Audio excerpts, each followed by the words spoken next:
Good afternoon. I now call to order the Tuesday, October 28th, 2025, 1 p.m. School Board Workshop. Please rise for a moment of silence, followed by the Pledge of Allegiance and the National Anthem.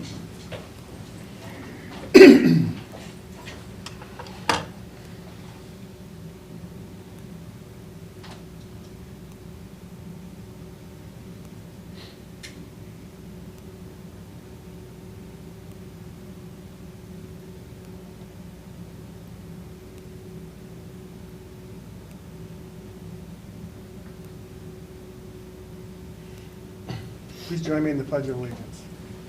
I pledge allegiance to the flag of the United States of America and to the republic for which it stands, one nation, under God, indivisible, with liberty and justice for all.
Please be seated. Okay, so we'll move on to roll call. Lauren Ramirez, present. Janie, Ruddy, present. Christy, Chong. Will Furry present? LaShakia Moore. Okay, so we will move on to special announcements. Superintendent Moore. Yes, I'm going to actually bring forward Mr. Freeman and Mr. Baker. We're going to introduce you to the new Director of Food Services. And so we wanted to take an opportunity so you could have an opportunity to meet him. All right, good afternoon, Board, Chair, and Superintendent. My pleasure to introduce to you Mike Baker as our new Food Service Director. Mike comes with a wealth of knowledge and background. He spent 10 years in the service industry, restaurants, hotel restaurants. Spent 8 years at Volusia, and then, 17 years in St. John's. So a lot of food service experience, and we are so happy to have a guy with the appropriate name for being in food service. Baker. I don't do the kitchen. I was if I could change my name to Mike Sauté. That's awesome. Well, thanks for the introduction. Welcome to the team. Thank you very much. Glad to have you. Looking forward to seeing the great things you have in store for us here. Forward to working with you all. Yeah, Great. welcome. So he will be coming back in the future, but we did not want to wait for an opportunity for you guys to put a face with a name. And I've met with him several times, and he reminds me that his main priority is that he feeds kids. And so, It's his hard job there is. yes. So this is Mr. Baker. Great. Well, thank you, Mr. Baker. Great Very meeting good. you. Thank you. Thank you, Mr. Freeman. Okay, well, that leads us now to board member liaison updates. We can start with you, Ms. Ramirez. All right, so we'll start with Flagler Youth Coalition. So remember, the Youth Coalition, it involves our middle school students and high school students, and they have the opportunity to work together, and the group is focused on prevention and reduction of substance abuse and delinquency, and it's ran by the youth. So they met at the end of September and October. They partner a lot with our PALs, our Police Athletic League, so they're very involved. First Fridays, they've been participating in the First Fridays, and Buddy Taylor Middle School, so this on November 22nd from 10 a.m. to 1, they're really looking for community participation, sponsorships. There will be an arts and crafts event, so they're planning that. The virtual teen summit, which is held annually, and that they're kind of working on the date. Our student school board members, so Olivia Delgado and Ava Mondoon, those are the two members that are putting that together. The next session, so for all middle and high school students, it's November 13th at 7:30 p.m. It is online. They're able to get at least 5 hours of community service, and it's focused on local threats and bullying effects on teens. So I recommend you register. You do need to RSVP. We're going to head on to Matanzas High School. They had their SAC meeting on October 15th. It's always a really great turnout with students, and lots of parents and guardians are always there. It's awesome. The Matanzas Band of Pirates performed at the Florida Band Masters Marching MPA, and they brought home a beautiful medal, so congratulations. Matanzas has stated who their Employee of the Year, Rookie of the Year, and Teacher of the Year are just recently. Not all schools have stated it yet, so you have to stay tuned, but Matanzas has congratulated Mrs. Paula Tushera, I believe how do you say it? Texera, sorry about that. She goes by Miss Paula, and she is their internal bookkeeper. Then we have Dr. Syed Mohammed. He's the Rookie of the Year, and he's the personal financial literacy and marketing. And then Mrs. Erin Davis, the Teacher of the Year, and she coordinates the ACE and the AP. So congratulations to those three. Mr. Reader received a great grant just last week, so $3,500 put on by our very own Education Foundation, so that was amazing. They're going to use it for their PBIS, so that's Positive Behavioral Intervention and Supports for those that aren't aware. And then our Matanzas Blue Steel Band performed at Miami Carnival, Pan Jamboree, Amigos Hispanic Club hosted successful cultural celebration. Tutoring has started Tuesdays and Thursdays. That started in October, early October, so go ahead and check it out if you need that assistance. Belterre Elementary, they will be letting us know their Teacher of the Year later this afternoon, so I will not spoil that, so stay tuned for later tonight. PTO and SAC, they hosted October 9th an evening meeting to try to work with parents that, requested evening. We had a not so great turnout, so, but we're trying, so trying to just see if you have ideas as a parent or guardian, different times or days, they're willing to work with you. So we didn't have the best turnout, so I believe they're going to try to stick to the morning turnout, so stay tuned. But we, they're working really hard behind the scenes on that. And they did start with weekly teacher and staff spotlights, which I thought was really great to see. I know a lot of campuses are doing similar things. So this week, we have Mrs. O'Shaughnessy, Miss Albertson, and Miss Terry. So they also had their PBIS No Referral Reward program with snow cones, cotton candy. I'd like to give a shout out to our fire safety and police. They have came, and they always come, but the firefighters, they worked with the young ones, the little ones on fire safety. VPK Bobcats had both firefighters and police officers, but it really does matter. So thank you to those that come and help with that. They have a carnival coming up. There are always lots of stuff to do, so stay tuned with more things on that. EPAC, I'm just gonna kind of read through, there's some really good highlights. So they added a transition and articulation as a new focus for this year. So alongside with training, communication, and inclusion, just to help more with students transitioning between grade levels and schools. Dr. Halliday announced the Hunter Grant. So it's now increased to $10,000. So this is going to help with Friends of All Abilities. The middle schools currently have programs that will help transition to when they get into high school. So they just collaborate with students with and without disabilities. Dr. O'Brien, she talked with instructional walkthroughs that are underway to ensure lessons are aligned with benchmarks. And then transportation was at their meeting and updated, discussed about the 40 hours of training for their bus staff. So new student binders, which they discussed, are now in all of the buses. So de-escalation strategies. They are discussing a opportunity for a parent bus driver meet and greet. So that may be coming. So we'll see how that works out. And Florida School Board Association just really in December is the next training conference for school board members. So they'll be focusing on AI planning, budget strategies, and mock school board meetings. And our legislative committee week updates will be January 28th and 29th in Tallahassee. And make sure everybody just reads or watches the ethics video that is 4 hours long to make sure you are in compliance. And those are some of my updates. Thank you. Awesome. Buddy Taylor, this week, they've had a couple of activities this past month, actually. They've celebrated the 50th day of school by dressing up as the 50s theme. So I really enjoy seeing all of the school celebrations that contributed to a positive culture. They've also instituted an AB honor roll day where students who received all A's or A's and B's were able to be recognized and enjoy some of the rewards that go along with hitting that achievement.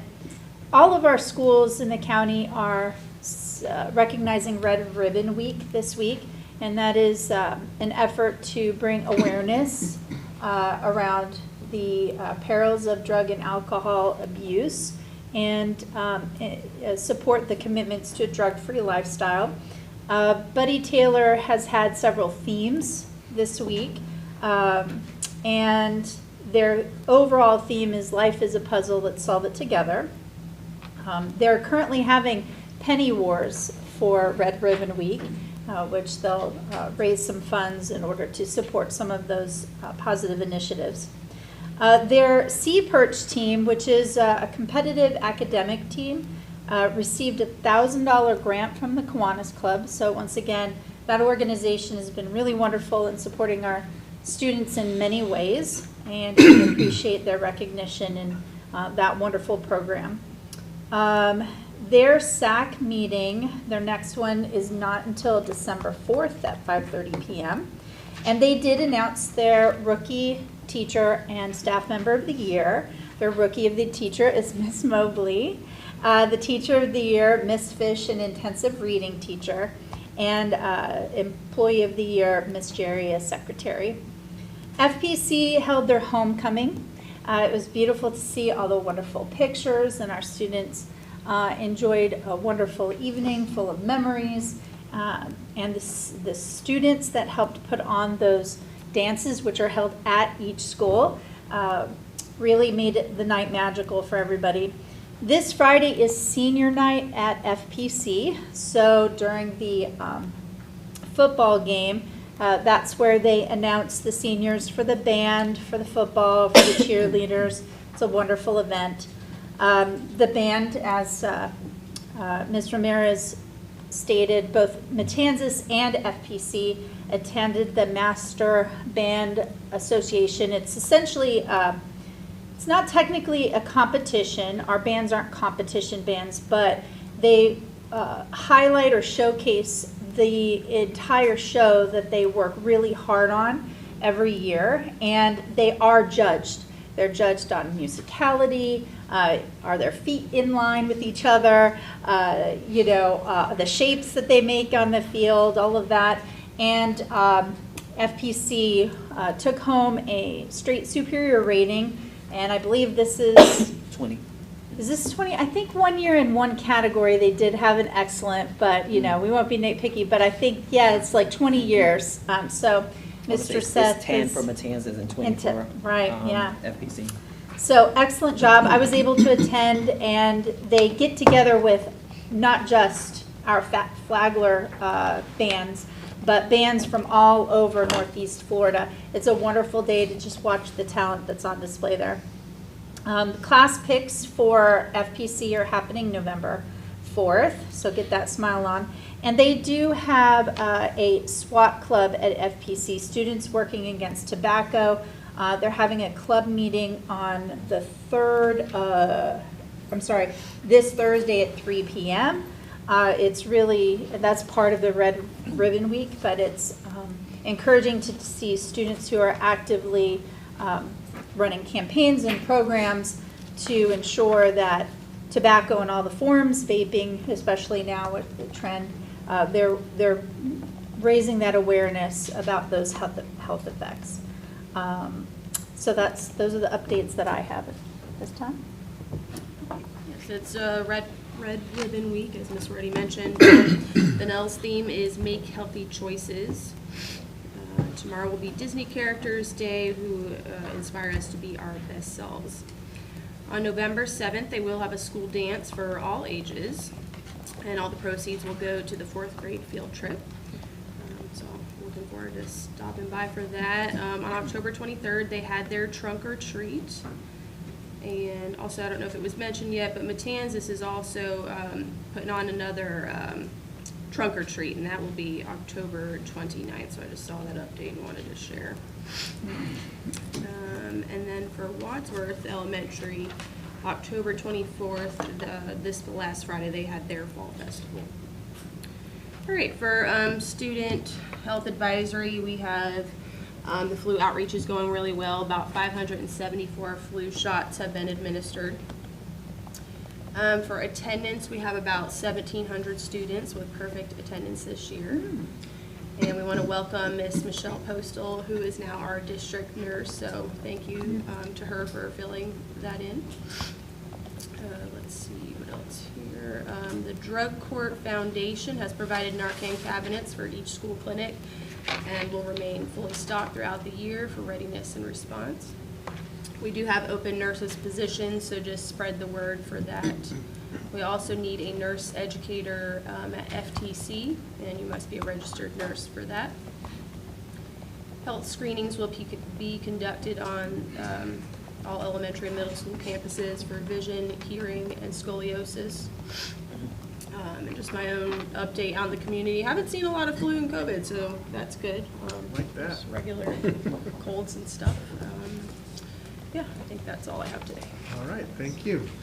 All right, I'll start with Old Kings, and yes, they've announced their Rookie Teacher of the Year, Miss Fulling, and congratulations to Employee of the Year, Miss Jansen, and also Teacher of the Year, Miss Landy.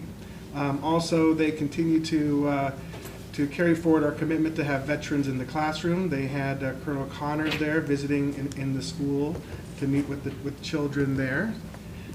Also, they hosted a couple fundraising events this month, which were their Fall Festival, which had games, food, photo booth, dunk tank. Everybody loves a dunk tank, except who's getting dunked. I mean, some people like it, though. Basket raffle, face painting, and petting zoo. So lots of fun there to raise money also for the PTO. And they also did a music bingo fundraiser at Palm Coast Lane. So lots of things happening on Old Kings. At Indian Trails, they completed a fantastic basketball season. Also started volleyball, and they have over 70 students signed up for volleyball. They did their first podcast episode, and it's live on their website.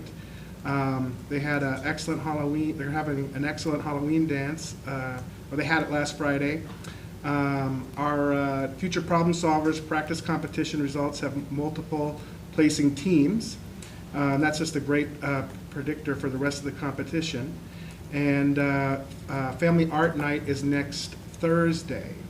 And they've announced their Teacher of the Year, Ms. Shannon Russell, Employee of the Year, Claudia Kirsten, and Rookie of the Year, Zechariah Hare. So congratulations to them. And for the Ed Foundation, well, they hosted their last board meeting at Matanzas High School. It was a really nice treat. We took them in the sandbar, so I got to see one of our most recent updates to the building there, and they were all very impressed, as I am whenever I walk in there. That was a great addition that we did for our students and faculty. And also, Superintendent Moore gave an excellent update and presentation on where we were at and where we were going. It was very positive, very optimistic, and they walked away knowing that even greater things are ahead for Flagler schools in the coming months and years. And then, of course, the annual Josh Cruz Gala. A reminder, that's coming up on November 15th. That's always a fun one and a great cause. And that's going to be held at the One Yacht Club Drive. I believe that was the old yacht club building there. So that's where they'll be hosting that event. In addition to that, I'm going to move to Palm Coast Regional Flagler Chamber of Commerce. And they have a couple of events coming up in November. One is the Future Flagler Forum. This brings together the community leaders, business professionals, and residents to discuss trends and ideas. And this one might make some people happy. It looks like they're doing a ribbon cutting and a grand opening event on November 10th for the new Chick-fil-A on 100. So I'm sure that will make a lot of people happy. So, and that shall conclude my liaison updates. So that will move us on now to today's agenda. Superintendent Moore, do we have any changes or additions to the agenda? Yes, I request that item 7.01 be moved after public comment, and then the agenda flows as follow. Okay. Very good. All right. So I need a motion to approve the agenda as amended. Move to approve. Okay, I have a motion by Ms. Ruddy. Second. Second by Ms. Ramirez. All in favor?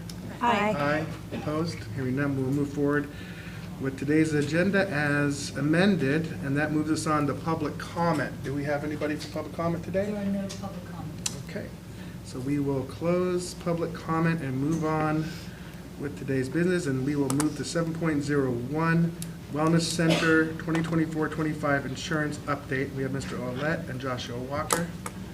And Ms. Danielle Boyle Ms. from Danielle Brown & Brown. Boyles. Good afternoon, I have no Welcome. voice today. Oh, no. Welcome. All right, we can start with the marathon update, please. Okay. Thank you. All right, so good afternoon, Chairman Furry, school board members, Superintendent Moore. We have an action-packed information workshop for you today. We're going to kick things off with giving you guys an overview or an update on our marathon Flagler School's Wellness Center, kind of giving you an idea of where we're at through the end of September. And then after that update, we'll transition to kind of where we ended the year with our overall insurance plans, and that's why we have Ms. Danielle Boyle with us from Brown & Brown, and so we'll dive into those numbers as well. So lots of information. As we go through these, please don't hesitate to stop, ask questions. We'll go through it slide by slide, okay? So the information presented to you today is through our partners at Marathon Health. This is through the end of September. Every month, Marathon provides us with an update on our data and utilization for the Wellness Center. We get that usually about the first week of the month, kind of going backwards 1 month. All right, so this presentation will be a mixture of the month of September data as well as a year to date. So I'll do my best to kind of capture that for you and kind of let you know where we're at, all right? They include a lot of information in these slides, so I'm just going to kind of hit some of the key points that we feel is important for you as a board to kind of have a good understanding of. So on this first slide here, you'll see here that as of September 2025, we have about 1,437 lives that are coming across as eligible to use the Wellness Center. You know, that's primarily employees, which make up 88.8% of that group, with 4% spouses and 7.2% of dependents. So we've had those conversations in the past about how our breakdown looks like for our plans and who is coming over on those plans. You'll see here in the month of September, they completed 334 appointments, and we are currently at an overall engagement rate of 30.5%, which is phenomenal. I do want to just share that Marathon has shared with us that across all of their book of business for new wellness centers that have opened, we are at the highest engagement that they've seen upon opening. So I think that's a testament to this district's commitment towards launching an effective communication plan with a wellness incentive to really get the word out. So we're hoping to build off of that, but I did want to share that massive positive with them. So that's where we're currently at with our engagement. That includes employees, spouses, and dependents. In the top right, you'll see patient satisfaction and a net promoter score. At the end of this presentation, or at the end of this slide deck, we'll go more in depth about the survey and what that feedback looks like. You'll see there on the bottom, when we see biometrics, it's showing unique patients at risk that have made progress. I want you guys to essentially not necessarily ignore it, But because we're so early in the process of it, those numbers will become stronger as we have more months of data to work with. So I don't want you guys to put too many eggs in that basket, as that will fluctuate as we get more information and more data throughout our months. Additionally, you'll see the prescribed prescriptions there for September. Primarily, a lot of those are for chronic care management. You'll see a few of those for immediate or urgent care, but primarily the prescriptions that are coming out, and there's a slide that goes in more in depth with that, is chronic care, chronic condition management, which is great. That's why we have this wellness center, so we can catch things and manage it effectively so that it doesn't hurt our employees and our plan in the long run. And last one I want to touch on here in the bottom right, you'll see 13.2% are same day or next day visits for the wellness center. And you'll see the book of business for them is 42.9%. Probably looking at that going, why is there such a delta? The reason for that is because of how we are presenting this at launch with a wellness incentive tied to preventative wellness. A lot of our folks are getting those appointments and scheduling them out for their annual physical. So it's not an immediate need. It's a, hey, I think I can make it work in 3 weeks or so, what works with my schedule. So it's skewing the data a little bit on that, but it's great because that's showing that of all these appointments that we're seeing here, a lot of folks are doing preventative appointments and wellness checkups, aside from just the sick and immediate care. So as the months go on and we go into other years, maybe we're not incentivizing an annual physical, we'll probably see that number go and rise more closely aligned with their book of business. So question though, Yeah. that sounds like that would be not what we want, because we would rather people use this more for annual visits and have less kind of emergent needs, right? So why would we want it to be 40%? you want it to be a really good mix, because you want folks that when they're feeling sick, they're making an appointment at the wellness center same day or next day. That way those conditions aren't getting worse, and then by the time they finally seek treatment, it's at a more cost negative. So when we're surveying, are we surveying people who tried to make an appointment and weren't successful? Because I've heard a couple of reports where maybe for an immediate need, they were like 2 weeks out. There were no alternative dates provided, which obviously would skew that data, right? Yeah. If they had to then go to their urgent care. And so, you know, our net promoter score, that's super high. Even Apple doesn't have an NPS of that high, right? So are we actually evaluating or providing surveys to those who couldn't get in, which might give us a more accurate number? No, that's a phenomenal question. So when you look at the Net Promoter Score, that's surveys that are issued by Marathon after the completion of an appointment. So that's being captured for those that have gone ahead and have had a successful appointment. What we are doing on our end is working on a survey that we have questions drafted and review process that we're going to send out in December, kind of as a pulse check to see how it's being perceived district-wide, and that perception on, am I able to get an appointment that meets the needs of myself as the employee? We encourage folks to reach out directly to us at benefits@flaglerschools.com. We're taking in that feedback, and what's been great is we've had folks reach out and go, hey, I woke up feeling awful, I go onto the app, I'm not seeing an appointment, help me out. We advise them to call the wellness center directly, and usually they are able to, because they block a certain block of appointments in the morning for sick and immediate visits, they're able, once they call, to get that appointment to be seen that day. And if it's not, what that ends up doing is with our staff or with the Marathon Health staff that's there on site, they're able to then follow up too and go, hey Joshua, I know you were trying to get in, we had a cancellation at 3 o'clock, could you be able to make it in today? We've seen a few examples of that already from our employees, but we're trying our best to kind of push out that messaging so that they make us a part of that process, so we can help them get those appointments and see the easiest path to getting an appointment. And I will tell we need to take the long view in that if you kind of go back to when we started looking at signing this contract, one of our concerns was that we wouldn't even get engagement into the 30s at first. So we incentivized the wellness and the initial visit as far as the checkup. So we're skewing ourselves. And we're skewing it based on the incentive that we rolled out, because our initial goal was what? To get people through the door, get that first visit under their belt, make sure we get to a place where they want to return. Okay. We're also fighting the cross current of we've stood up a wellness center and we have a staff, but we knew all the way back in the beginning of this that we could become a victim of our success at some point. it's too early to tell if we're a victim or a success at one point.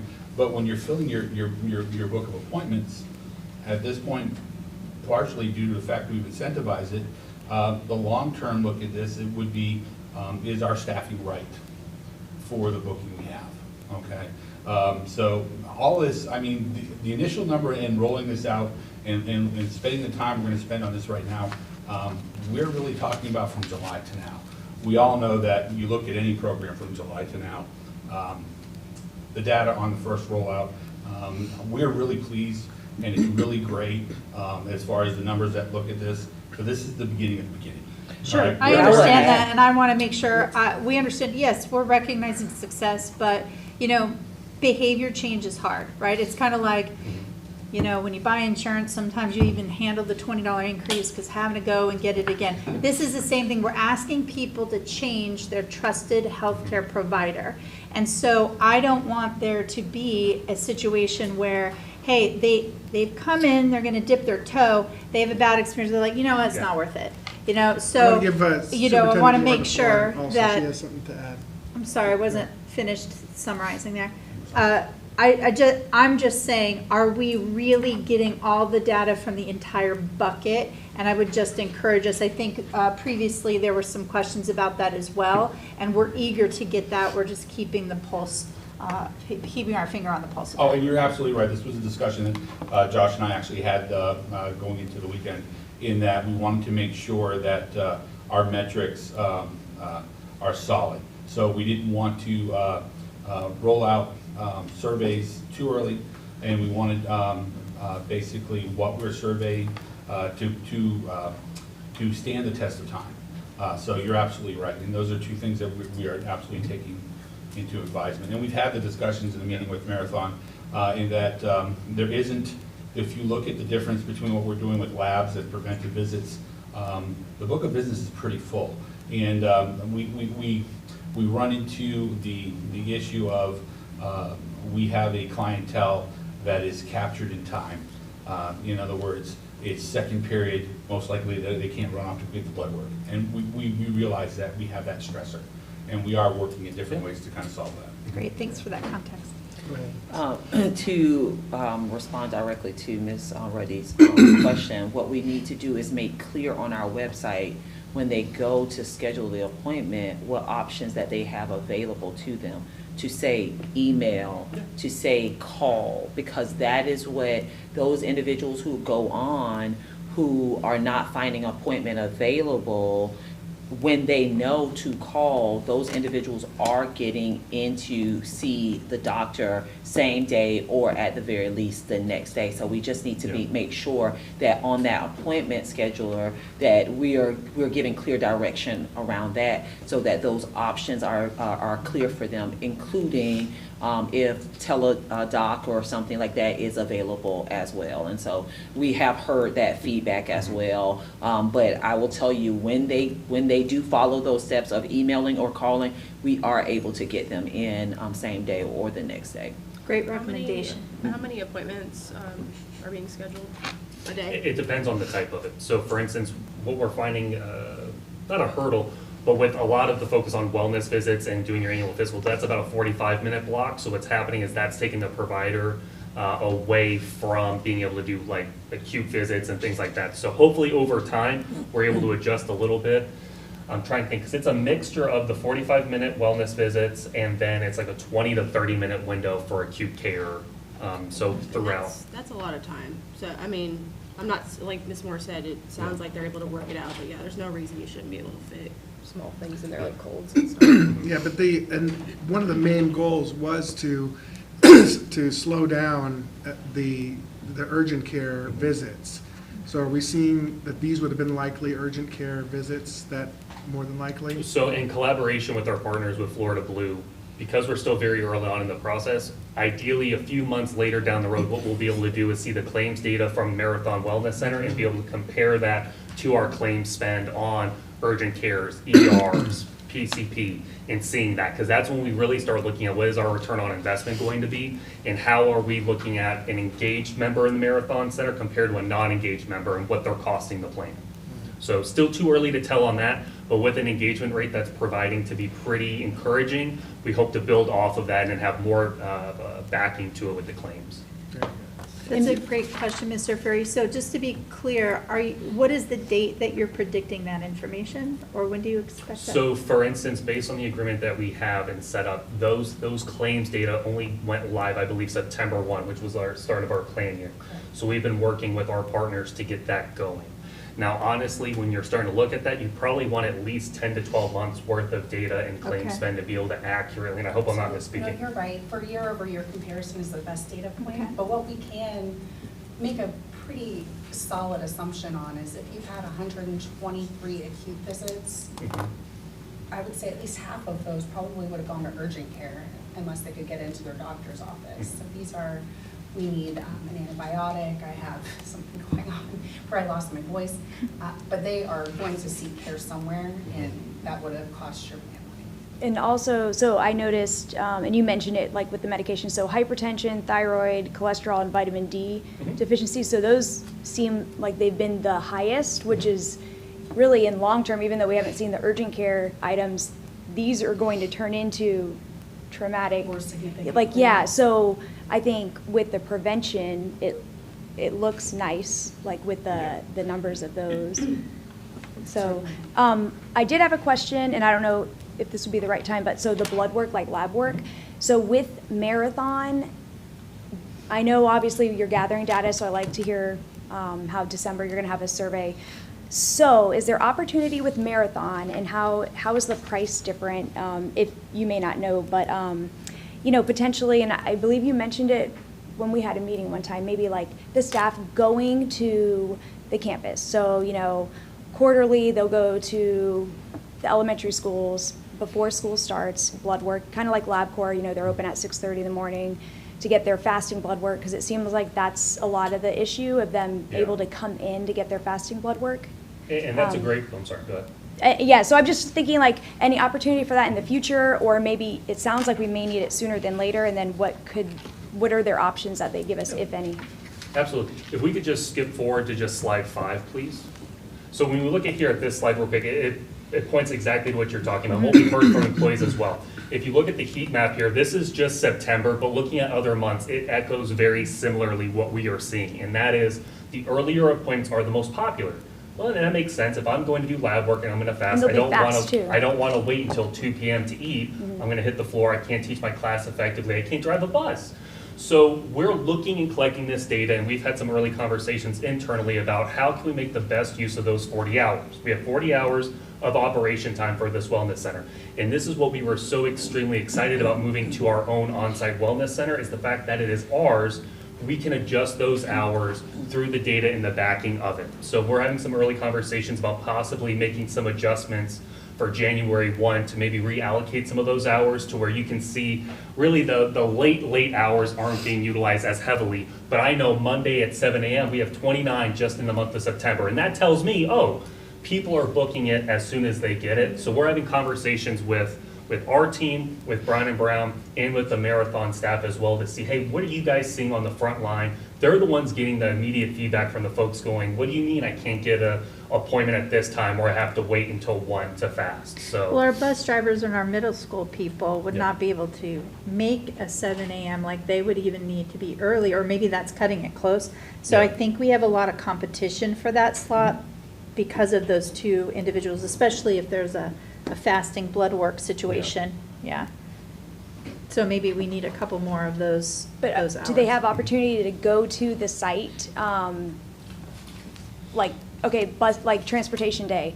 All right, we'll be there at 4:30 in the morning, because a lot of like the health, a lot of businesses, they hire, like they outsource and then they come to you. Yeah. Is that We an could- option we could for a probably look at it. marathon? I know we've talked to Marathon about possibly doing like a biometrics day where we have a health fair Yeah. and folks come out. If we were to do that, we would have to contract through we don't have to contract through one of their providers, but we would probably have to contract with someone to be on site to do the biometrics and do that screening. So it would be an additional cost.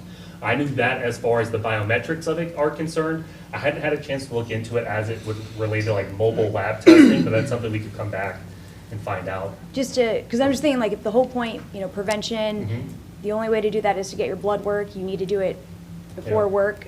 So maybe just thinking like options like. And I in the think future. it's to the point that Mr. Ouellette talked about already, is that, you know, because we're early, we have to continue to watch the numbers, because it may be a conversation that we need to look at around the staffing structure that we have there that would allow for us to be able to service some more of those, you know, individuals that need to come in just for lab work and not necessarily to see the doctor. And so I think we're early on right now, but in the next couple months, we'll be able to see where that goes, how it levels out, so that we can identify if we have the right structure, we have the correct hours, all of those things. Because I agree, right? We thought it was going to be important for us to have some late appointments, but maybe late appointments aren't what we need. Maybe our staff want early appointments, and so maybe, you know, an earlier day is what it is that they're wanting versus later in the day. And so those surveys will give some of that information. Well-meaning, right, I'm not in favor of incurring additional costs, which would eat up what we're saving. I agree. To do mobile blood draws. I would rather see if we can work the schedule, you know, to fit that need. Because we can swap this out to be that instead of starting at 10 o'clock on Tuesday, maybe, you know, we can move it up to a 6 o'clock on a Thursday or something, if that's what is our staff is saying that they want, is early morning appointments. We've also been having conversations with other departments as well to make sure that we have a good flow of when individuals that may be not in a classroom, when they are taking those appointments versus, you know, which appointments are really we want for our instructional staff. So really looking at that, but we'll just have to continue to make adjustments as we move through the months. Just go back to number 3, please. Thank you. So in just this is showing you the breakdown of the visits per month and the breakdown between preventative, acute, and lab. You'll see we're maintaining pretty steady on what those breakdowns look like.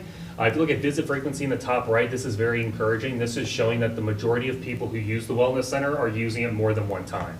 So you'll see 49.4% just use it once, but moving forward, the rest of them are using it 2, 3, 4. You even have someone who's used it 7 times, right? So it's just showing you that it is a product worth investing in, at least for our employees' sake, that they're choosing to go back, right? So that's very encouraging. Our total visits, again, bottom left is showing you kind of what the bar graph is. It's just showing you the breakdown between preventative, acute, and lab, which is good. You want to have a healthy mixture as we look to stand up a successful wellness center. And then last thing I'll highlight on this slide is just going to be in the bottom right for visits by delivery method. You'll see 78.6 are in person, while 19.9% are in virtual. So talking with Ms. Hahn, our provider over at the Wellness Center, she does all of her lab follow-ups virtually, so that saves folks the trip to having to come back in. They can just do it virtually. So that's why you're seeing that 19.9% makeup for that. Any questions on this slide? So then on slide 4, this just gives you a brief overview regarding medications dispensing at the Wellness Center. You'll see primarily those medications that are being dispensed are external. It is sending the prescription to the preferred pharmacy. You'll see in the bottom left, those are the ones that are being prescribed outward, right, externally. A lot of those are your chronic conditions, chronic care management.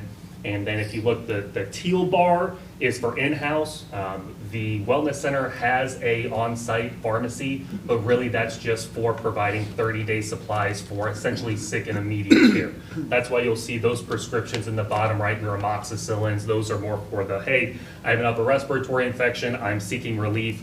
They have enough on site depending on the ailment to kind of get you through that episode, or at least until you can get it at your pharmacy as well. So this is encouraging. This is what we want to see as far as that breakdown goes, and then as well as the prescribing of generic prescriptions. So I just wanted to highlight that very briefly to just give you an idea of that component of the Wellness Center, since it is one that we invest in.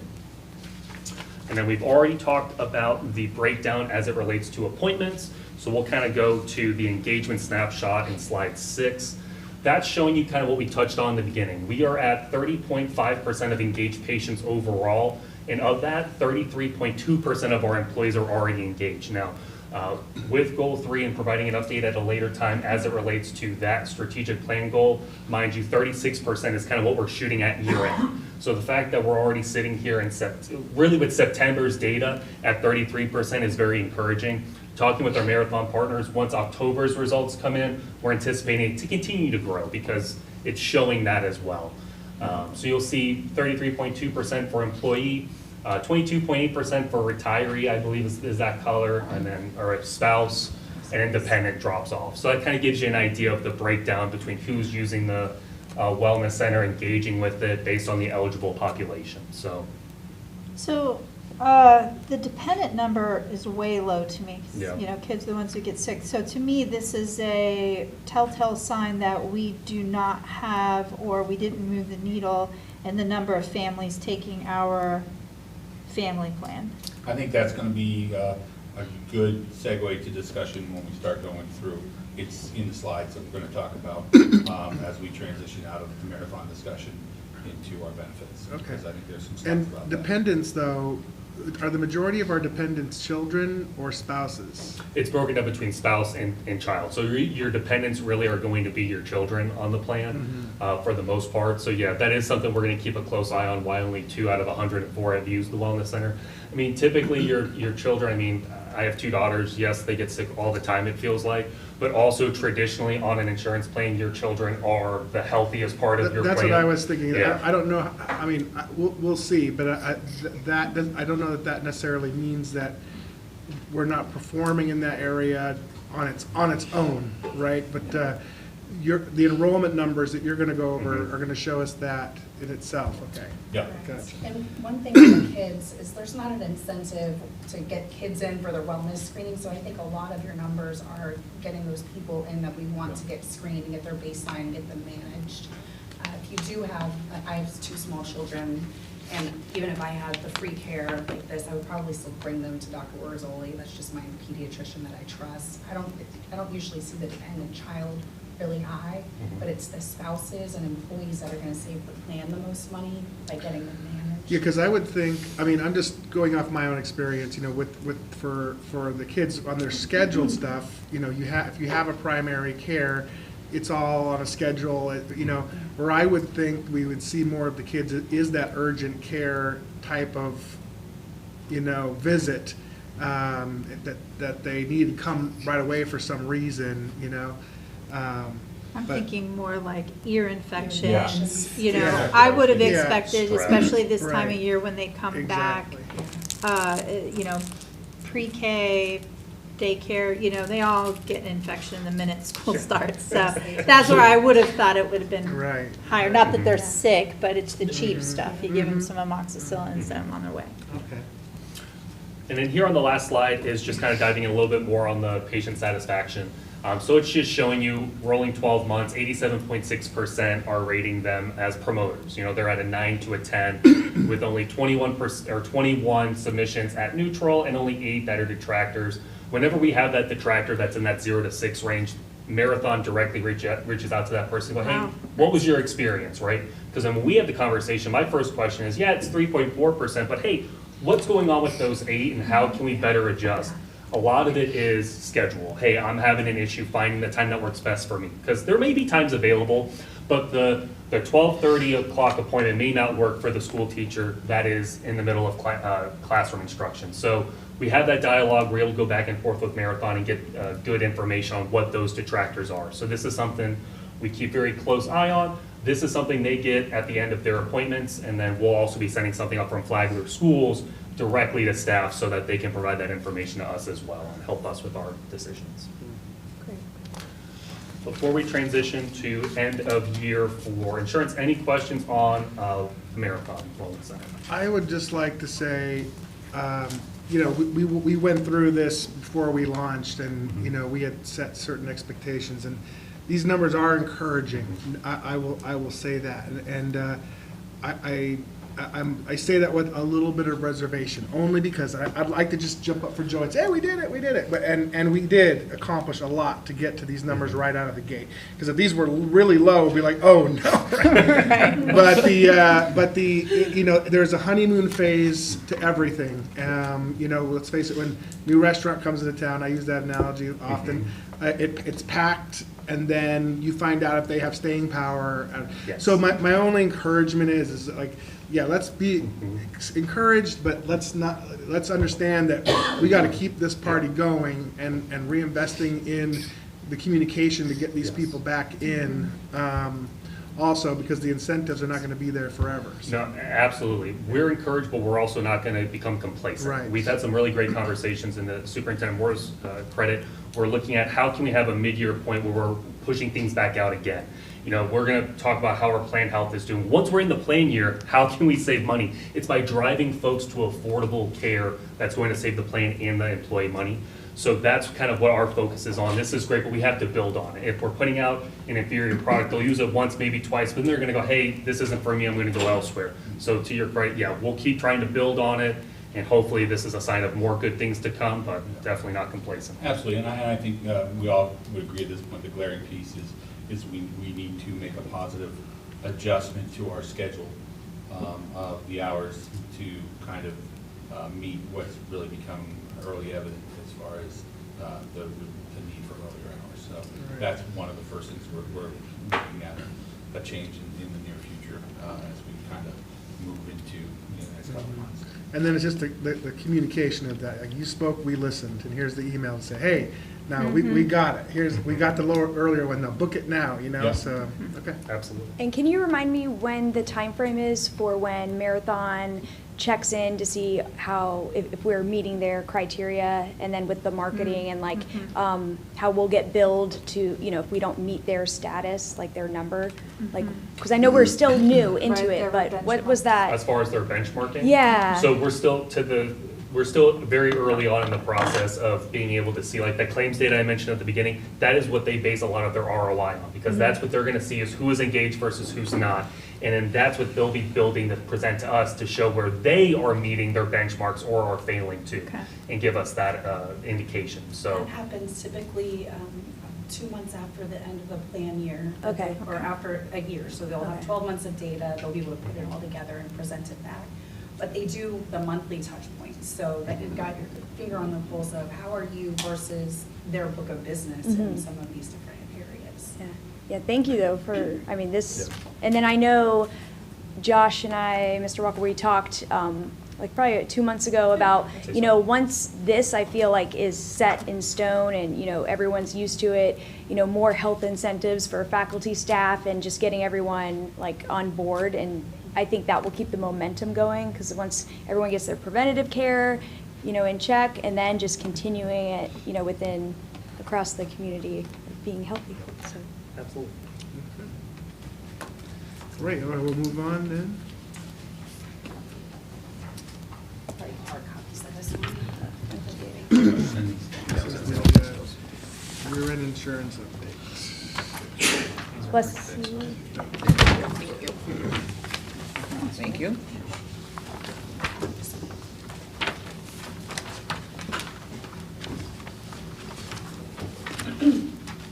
I'm gonna manage this until my voice goes out, and then Josh is the creed to help me. Okay.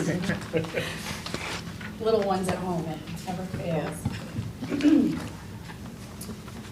To start us off, I just wanted to let you know of some things that are going on behind the scenes and talk you through our timeline that we put together for Flagler's insurance committee and for the leadership team each year. But a couple of things that are happening behind the scenes that we've been working on for about a year are trying to secure a direct contract with Advent Health on your behalf for hospital pricing that is better than what you can get by being with just Blue Cross Blue Shield or any of the big carriers. There are a couple of vendors out there that will help facilitate that, so it's not that you would be paying the claims or seeing any of the personal health information. That is an ongoing project. Trying to get Advent to partner with the district, but not open it up to the broader market for that enhanced pricing is proving to be the biggest challenge, trying to figure out how they can do that to give you all a better deal without, let's say, the bigger employers in the area tapping into that same thing, which would hit their profit margins. One of the vendors that is particularly compelling is Nomi Health. This is a vendor that has only been around for about 5 years, but it was founded by some geniuses in the tech and banking world. One of the people invented Apple Pay. This would be a tiered network approach where you could keep Blue Cross Blue Shield, but have within the NOMI network, the staff and teachers could have no copay, no deductible for any hospital or primary care or any of the services that were within that tier 1.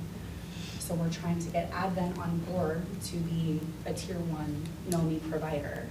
So the benefit to Advent in that circumstance would be that they would be paid within 48 hours. They're not chasing numbers, copays, deductibles, the claims payment. So it's a really good deal for them, but then also it can save you all, we're hoping for 30% on those procedures. The other option, when I have been speaking with Advent, is Cigna is coming into the area with a narrow network. It's called SureFit.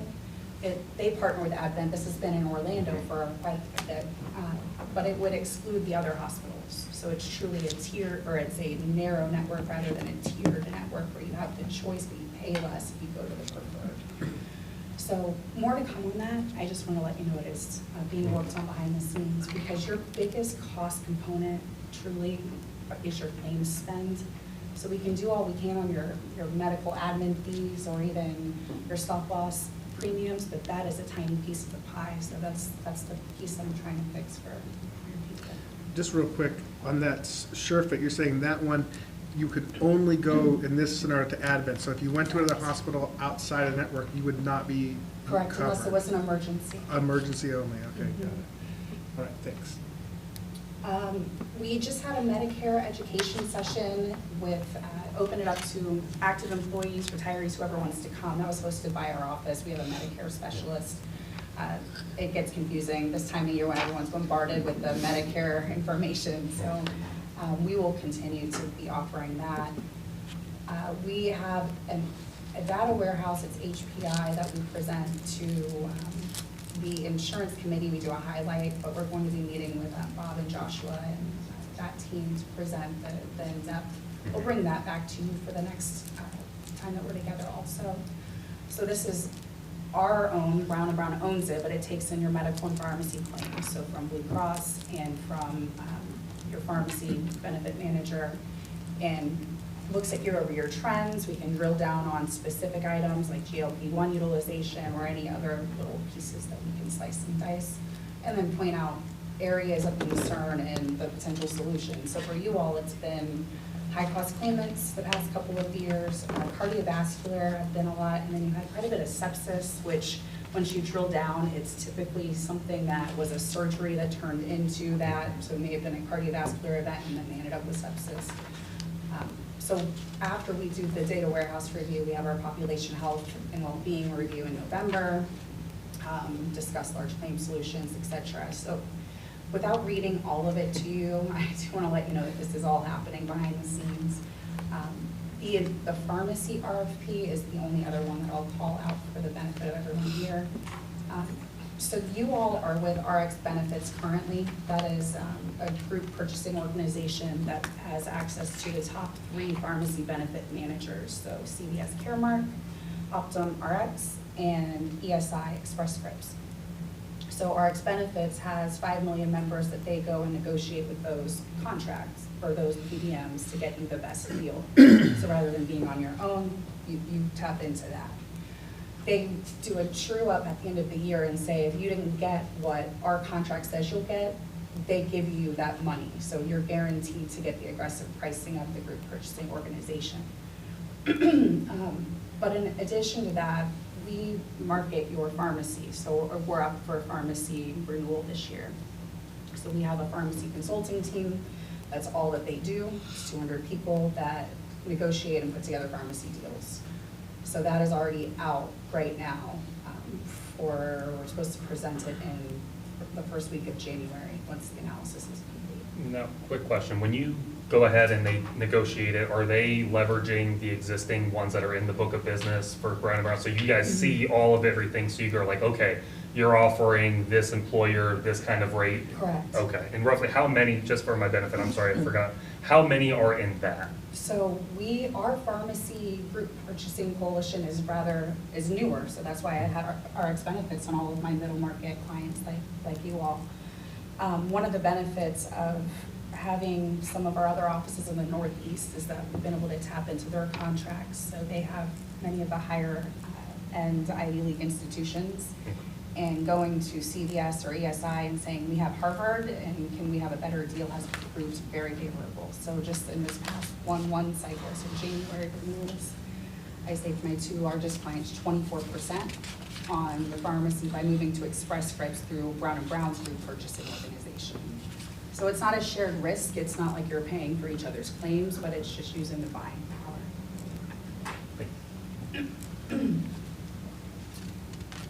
All right, so moving into your executive dashboard. This is a new format. It's very colorful. So what we're looking at here is your plan year, September of '24, ending August of 2025.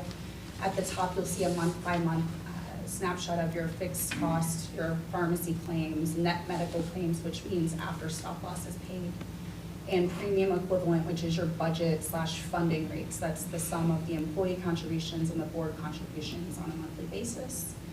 You'll see a couple of things that I want to point out. The fixed costs look like they are lower than 0 on 4 of the months. Those are your pharmacy rebates. This tool puts your pharmacy rebates as a negative fixed cost. So that's important to note. You have about, I'll see it on the next slide, I think, but it's over 1.2 million that was in pharmacy rebates over the year, so that came out of your fixed. All in, you ran over budget for that plan year, about 111% versus what was budgeted. 9.4 million in net medical claims, which represented about 70% of your total plan costs, and then pharmacy has really, we've seen some increased costs on the pharmacy side. Just under 4 million in pharmacy spend, about 27% of total plan cost. That is not outside of the norm within my book of business now. You could look at it either way, but pharmacy tends to be a better way to be treated rather than having to be inpatient or in the infusion setting. But there are medications that are being released constantly that are in the hundreds of thousands of dollars for a year. Many patients don't know the cost of those medications. They're isolated from that. And many doctors are prescribing more of the GLP-1s more frequently, which we have seen an escalation on. I thought we have a particular formulary though on determining what we cover and what we don't cover. You do. So you have prior authorization is in place for all of your GLP-1s. And does everyone's familiar with the GLP-1s at this point, right? The injectable medications that were originally approved for diabetes and then have been expanded for weight loss and sleep apnea and cardiovascular conditions. For diabetes, they have to be on a diabetic medication like metformin prior to it being approved. They do all of the checking to make sure.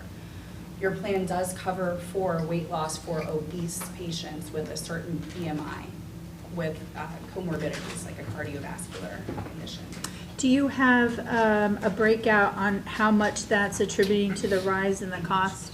And do we know if that's really an offset for a benefit in the future? Because there's many employer plans that do not cover it for that. So we had our RX benefits breakdown, was it last week? Yes. And they went down and looked at it, and for our GLP-1s, we are actually one of the only ones, I believe, in Brown & Brown's book of business that has the pre-auth for weight loss or for that. So I believe if you just segmented off the GLP-1s for weight loss, it's making up 24% of our pharmacy spend, which I believe was at about $600,000. So that was something that was impactful for us to hear, see, and kind of understand where it's coming from. So we just got that information last week. On Thursday. Mhm.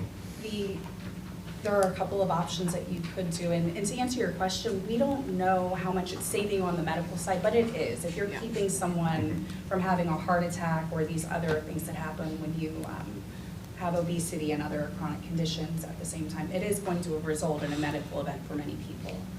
Cost avoidance is difficult to measure, but the options that some other clients have had to pursue because it just got so expensive is either making it carved out, meaning we don't cover it for weight loss anymore, but here's information on direct-to-consumer programs that you can get it directly from the manufacturers and just communicate that front. That would be noisy and disruptive for your employees and their spouses, but that is an option if you needed to go that route. And I've had some clients that did. They had to walk it back and say, we're excluding it for weight loss, even if we think it could save money in the future, we need it now. Could we raise the BMI bar to make it where maybe more where it's custom. right? Yes, so what we have asked our ex-benefits for is Caremark has their own lifestyle management add-on that you could, basically you have to have a certain BMI like you have today, but you also have to participate in the lifestyle management sessions, which is nutritional coaching, meeting with a dietitian, and then checking in.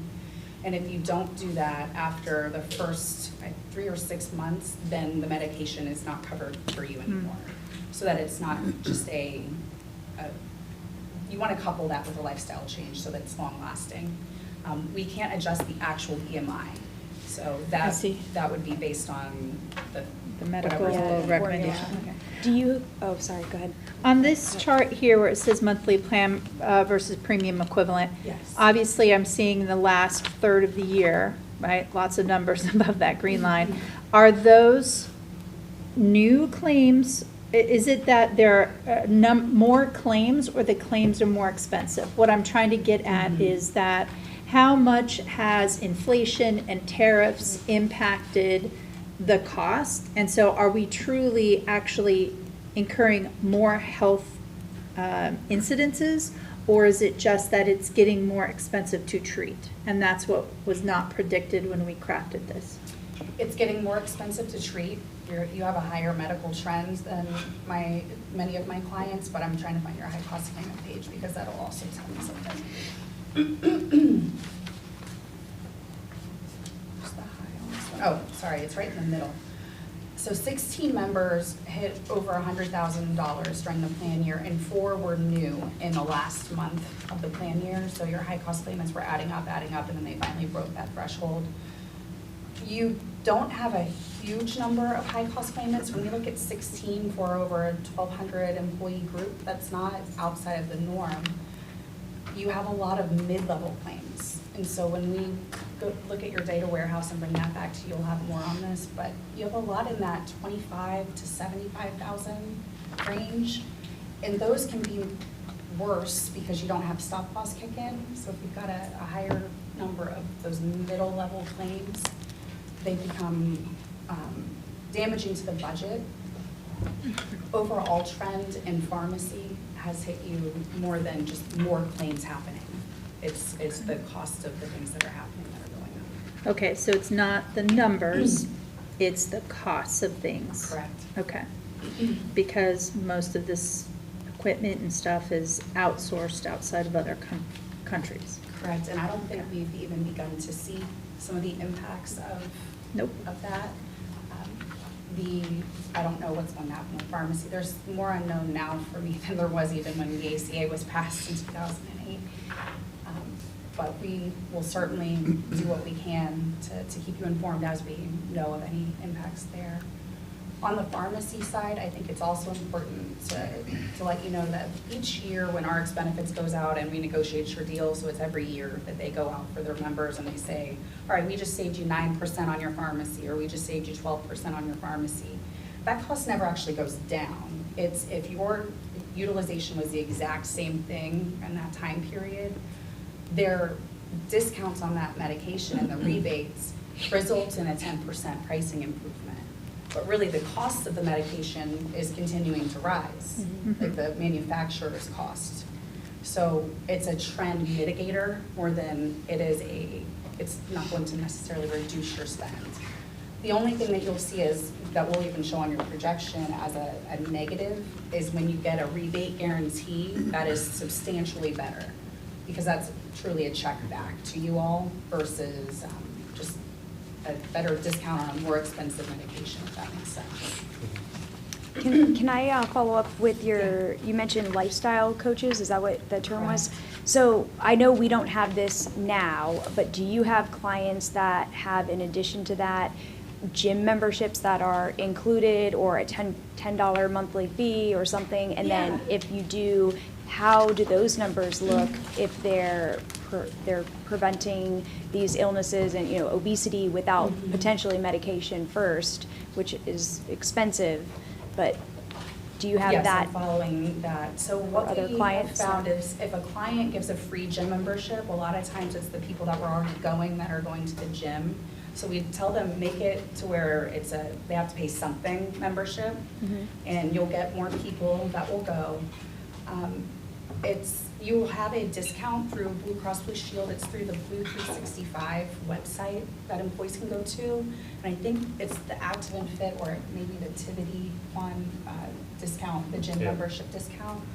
So when you go on there, you can sign up, and I think it's a $25 join fee, and then they have different packages. So $10 to $30-something per month for an access. So currently we network do have YouTube. that. So that might be Just promoting. an opportunity to promote, just because I wasn't aware of that, and I know people that have the insurance aren't aware. So that, because that's prevention, and then if there's some that have lifestyle coaches that they have to do that, if they're going to the gym. And I think even at a promoting, and we discounted talked rate. about this, at the wellness center, we can have our boots on the ground promoting some of these things that Blue Cross will send out mailers, or will be calling, and employees don't answer the phone, or it's hard to reach. But I think the engagement that you're having when it's face-to-face or a local person has been a lot better. So giving them the tools to know dietitians are covered under your health plan. If you have obesity, you can go see a dietitian. They will put together a meal plan for you. Yeah, so two quick points on that. So for those of you watching at home, listening, those in the audience, if you go to flaglerschools.com, go under employment and then employee benefits. This is on our external website. If you go under our medical benefits, you will see a flyer for the Blue 365.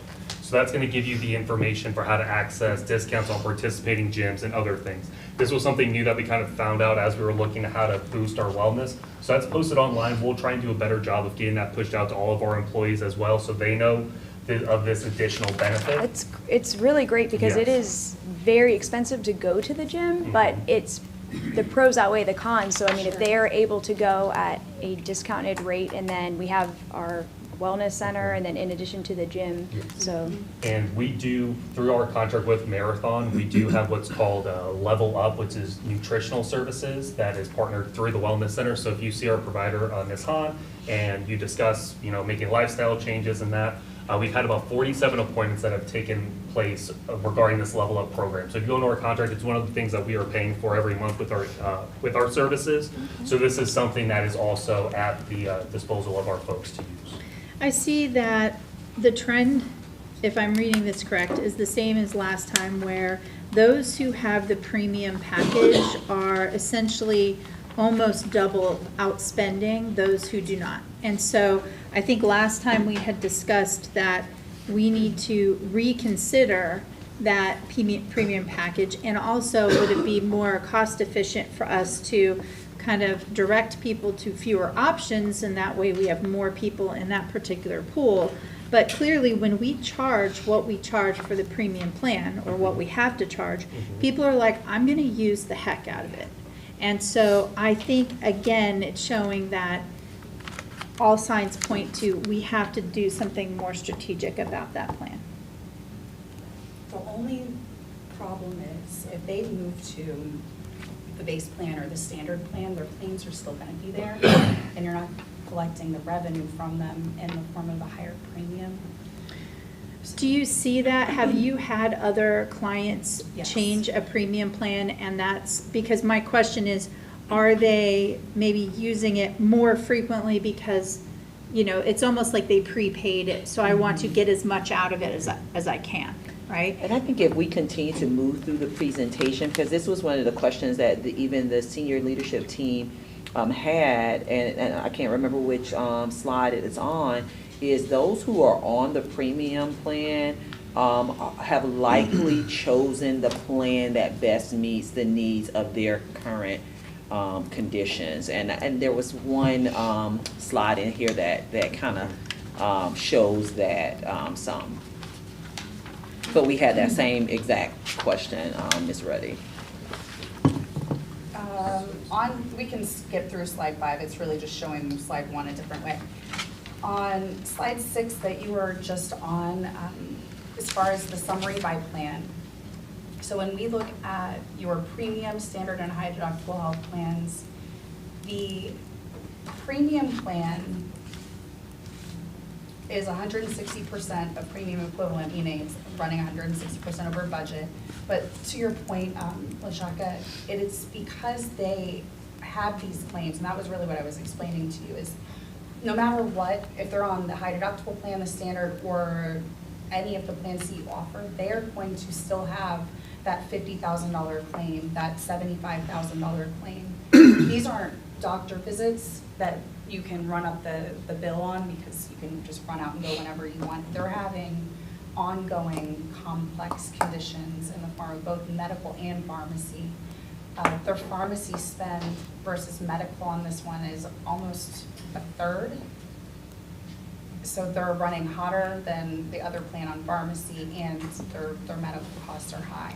Did we have a number of new people go to premium? I guess what I'm wondering is. You did not. Okay, does that, You so saw it's like. a movement, a major Okay. movement from the premium plan. So that's probably what you're going to want to see also. You could, I've had clients that have completely removed their richest option, and they just had a high deductible health plan, or whatever the lower cost one was.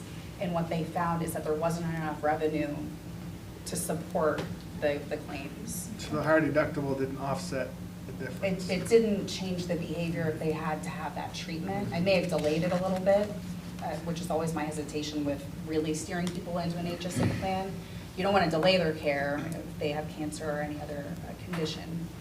But if they are willing to pay their share to have that richer benefit, it's better if you can have that option to get more in the form of premium contributions. But is it because, just based on your other clients and everything, is it because, they're choosing that premium plan because they know they're gonna have issues, so. They've had them and they're ongoing, and So gotcha, so. Because we did see some, we saw significant some drop. employees move plans, Off of and it. so those who could, based on their information, I think next year we may see some more, but those individuals, this was like one of our exact conversations, is that those who remain on that plan are likely individuals who need to be on that plan. Now, we can continue to educate, and, the team did a great job of helping to educate individuals that could make some shifts, but right now, I think we're gonna see that remain stable unless the board makes some type of structural change, which we won't get into the details of that, today, but we believe that the individuals who are still on that plan are individuals that need to remain there. Do we have any corollary information related to what we've done in our hiring practices, where we're accepting more and more years of service from outside of states, and are they more likely to be in this premium high needs category? I don't think we Like, have any exact data to push to that, because when we look at our benefits, we've typically struggled with having a older population that is in need of support. But we do believe that taking on years of service is adding to that same issue that we've had in the past. It's solving one thing in that we Yes. don't have a proportionate number of openings like many other school districts, but Yes. is it costing us So more we than are, a year? especially for individuals who have been within education for a number of years, this is a place that is very attractive to those individuals because of how our structure is set up.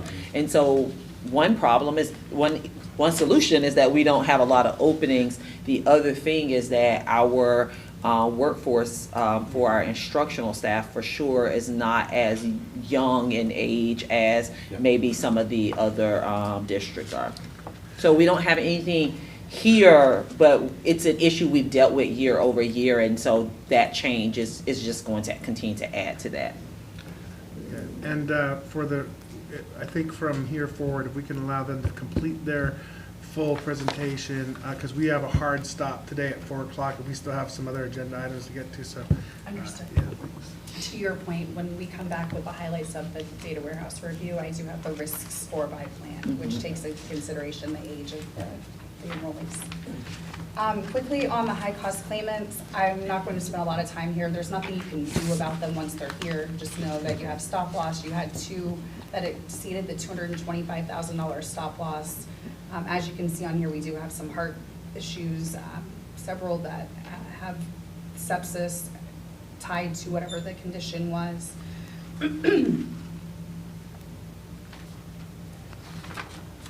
And open enrollment results is the next section. So where did people move to after the work that you guys did last year? And so to address the cost of dependent coverage, just to remind everyone who's here, that the board increased the contributions for the new base plan and HSA plan starting this September.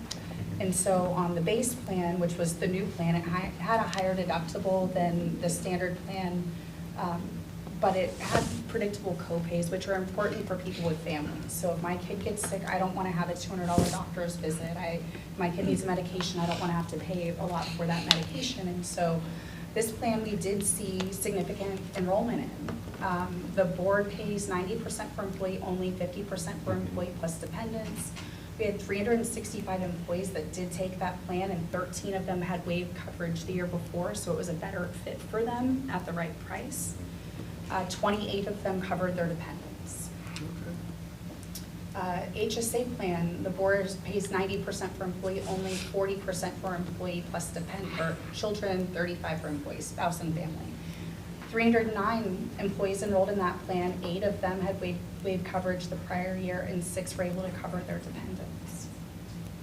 The standard plan, we saw a drop in enrollment by 325 employees. 2/3 of those moved to the base and the other third to the HSA. And the premium plan enrollment dropped by 34 employees, and now there's only 51 that are enrolled. Most of them did move to the standard plan, with 5 choosing that HSA and 1 choosing the base plan.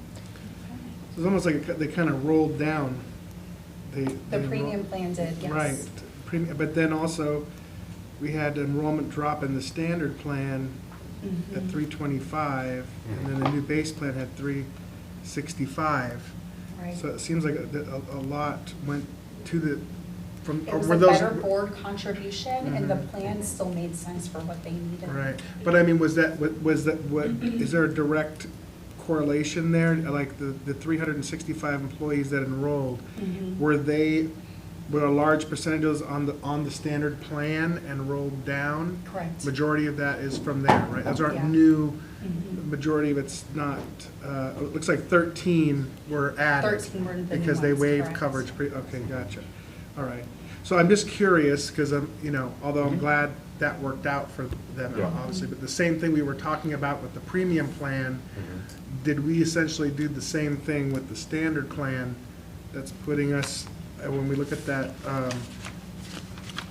As far as collecting the premium needed to pay the claims, is that where Right, the where thought process is the- going?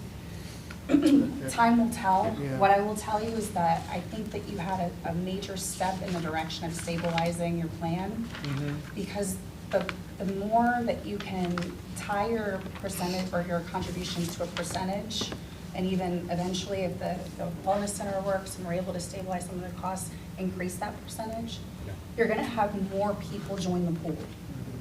Regardless of what plan it is. The more Right. people that are in the pool, the better it is for your claims stability. And we really want more kids in the plan. The kids are the ones that, are going to have the fewest high-cost claimants, but they're also just the lowest risk in general on the plan. But there's some premium that's paid in, and so the little bit of premium that the employee is paying in does help in the overall budget of that plan.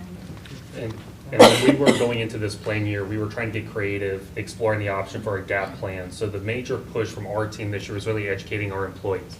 You see the people that went from standard and moved to base. A lot of that too was pushing out information on, hey, you may not need to have to be on standard based on your circumstances. Have the conversation with our team, with Brian and Brown, with Winston, to get an understanding of, this is my personal circumstance, this is probably what's best for me. If I drop from standard, I do the base, and maybe I add the gap plan, I'm saving money and kind of getting the exact same amount of coverage that I need. So as we look forward to continuing years and years, it's making sure we're educating our folks so that they know the resources available, so that they're not overpaying for coverage that they don't need, and making sure they find one that works best for them. So. All right.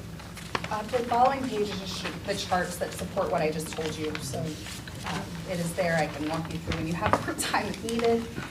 The financial cost projections, what we are looking at here is the underwriting of your current plan year. So looking at when rates were established, we had claims through March or April to set those final employee-employer contributions. So this is with data refreshed through June or July. The uptick in claims that we saw in the latter half of the year are making the reforecast at a 4.5% over budget versus what was funded. Now it's rather early in the year to see where we're gonna land. We'll continue to track that month by month, but just based on the updated few months of claims versus when it was set, because they ran higher, we're looking at the 4.5% over.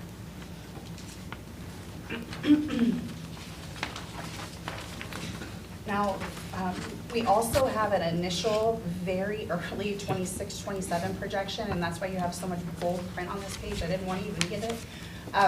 14 months in advance, when you have an underwriter that's telling you what your costs are going to be, is the unknown is an underwriter's enemy, and so they just build in all the months with trend. So your trend of medical at 8.5, the trend of pharmacy at 11. We're just going to say the same claims costs today, every month are going to increase. And so we do have a projection here. One of them is a cushion projection, and meaning it has margin in it. And the other one is just as is projection with all of those 14 months of trend. So on page 14, the status quo, meaning no margin projection, is the second column from the right, and it's coming in at a 14% over budget. No, this is all the unknown, so we don't know how the wellness center is impacting claims in this. We don't know what claims are going to be doing. We don't know the results of the pharmacy renegotiation. The status quo with margin is to make the underwriter feel even more comfortable. They add in a buffer. So the claims margin that they just added to the bottom line is a $582,000 expense, which gives an 18.6%. Again, very early, and we had conversations about the why around choosing to include this is so that at this year, the board, you have established that you want to continue to address this as a topic, and so we're going to be coming to you frequently, and so this is where we are today, but it gives you something to continue to monitor as we move out throughout the rest of this year, because this will be a topic that will come before you often this year, so that you have all of the information so that we can continue to provide a great benefit to our staff. May I address something that I just saw in here that I might go get my underwriter for? The stop loss premiums that they have included in the renewals we've been doing a 30% placeholder in our underwriting formulas for stop loss. Last year, you all had a 9% decrease in your stop loss premiums. So just know that that is a placeholder and does not mean that that's where your stop loss will be. We do that to be conservative. For individual or aggregate? Both. So each year, we do go out and shop your stop loss to our panel of 15 carriers. So that's, last year, your incumbent ended up being the best deal. All right. Additional questions that,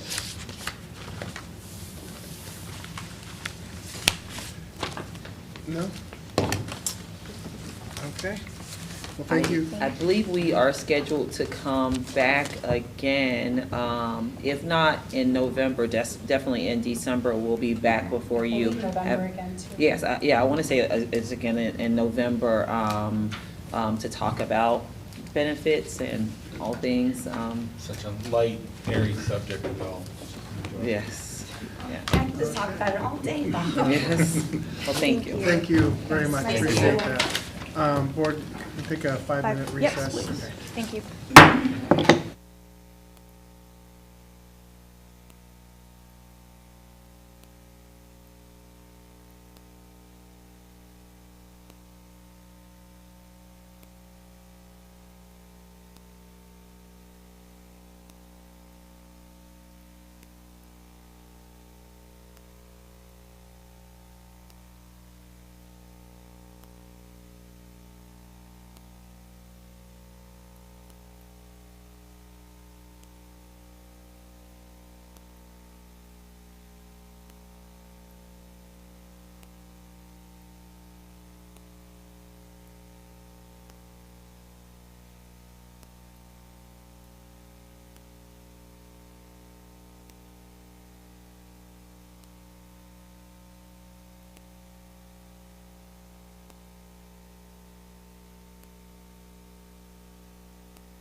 All right, we'll now resume our 1 p.m. workshop.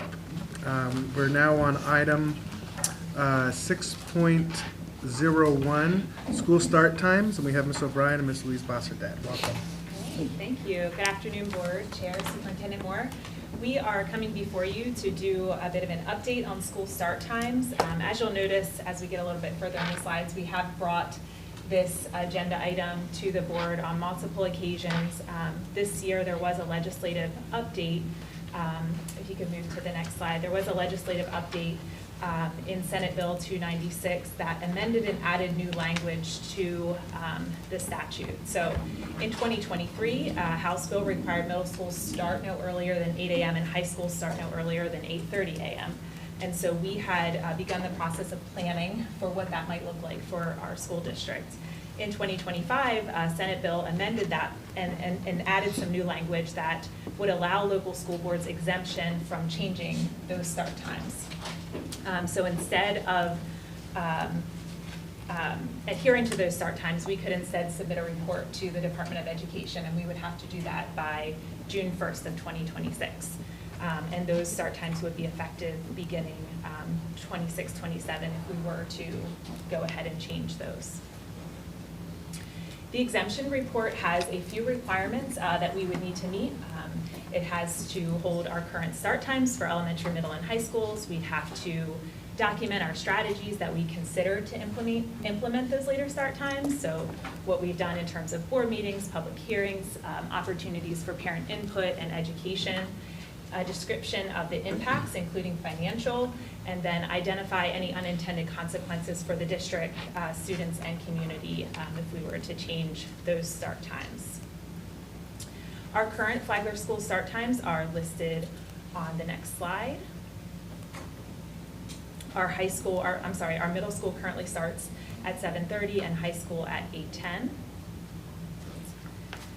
One of the pieces of the legislation does require us to talk about the benefits of later start times and share that information with our community. So you can see that on the next slide. The research that is referenced in the law suggests health and safety benefits of adequate sleep for teens and also academic performance improvements with increased sleep. And it goes on to talk about how early middle school and high school start times make it difficult for students to get the 8 to 10 hours of nightly sleep that they need for optimal health. In terms of our commitment to evaluating our options, you can see the list of start times discussion that was addressed at previous board meetings. We have also spent some time evaluating those challenges and opportunities with our leadership team. We've had cross-departmental meetings within the district where we have gone through transportation and really evaluated what that might look like in terms of the financial pieces and also the barriers to our employees and perhaps community members. And the next piece that we are looking to get your input on is for us to implement a stakeholder survey. And this would go out to the community, to our employees, our students, and families. Based on the feedback that we had received in prior board meetings and some of the barriers to changing times and the financial impact, it was the desire of the former board not to change start times. However, we're looking for your current input on that. We are asking the community to share their input, so we're providing this presentation today with an update. We'll have a stakeholder survey that will be going out in November. We are seeking public comment at upcoming board meetings and then direct feedback so our community can contact their school board members or any administrators within the organization. And then next steps after today, our plan is to collect and analyze stakeholder feedback. We will review those operational and financial implications again, and then prepare that required report for the Department of Education by June 1st, if that is the will of the board. Right now, do you anticipate making any major changes to the times? It is not our recommendation to make any changes, but for us to do the pieces that are required by law, based on the information that we collected previously, it would be a major impact financially to the organization in order to be able to make those changes. So right now, we are not making a recommendation to make any changes. And the financial issue comes around the transportation because, 7:30, 7:25 for middle school is quite painful. I've lived that 3 times. And it wasn't always that way in this county, right? That was, about 10 years ago that it was switched to that early? So is it that it's the transportation is the limiting factor because of the number of buses, or was it the mix of students from elementary to older that was not ideal that precipitated that change? There were a few factors that led to the switches in our times previously, which included prior to how we currently run it, we used to have elementary and middle school students on a bus together, which would put us on a more of a two-tier hybrid system as opposed to the 3-tier system that we kind of look at now, which is what kind of caused some of those changes in the start time. Some requirements for seat time requirements related to issuing a credit under state statute for high school also came into play with the time that we needed when we migrated to a 7-period day. So going from block scheduling, that also was a limiting factor for transportation. Some of the other elements that we have discussed with stakeholders through our cross-departmental and leadership meetings have included the impacts that this might have on students that are not sleep related, such as extended day changes in times after school. We have a lot of students who work right after school.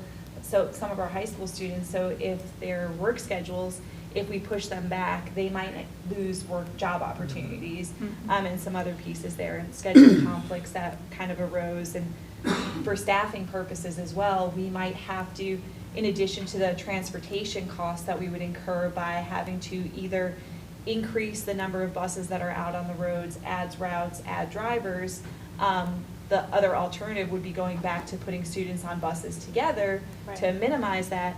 But some of the other financial impacts would be the time changes for extended day, or having to have support staff hours might need to be extended for the extended day care that we have to have for our wraparound services. So middle school, the middle school schedule is another impact of how our middle school schedule currently operates. Another concern for our community has also been just our youngest students being out at bus stops so early, and the limited sidewalks that we have in our neighborhoods. That has been a huge piece that just continues to come up with our families. Yeah, that's a big factor for me. Even on the west side of the county, there's very little lighting, semi trucks flying by. Like, we don't utilize the bus right now, but the idea of using the bus out in Benel could be very scary.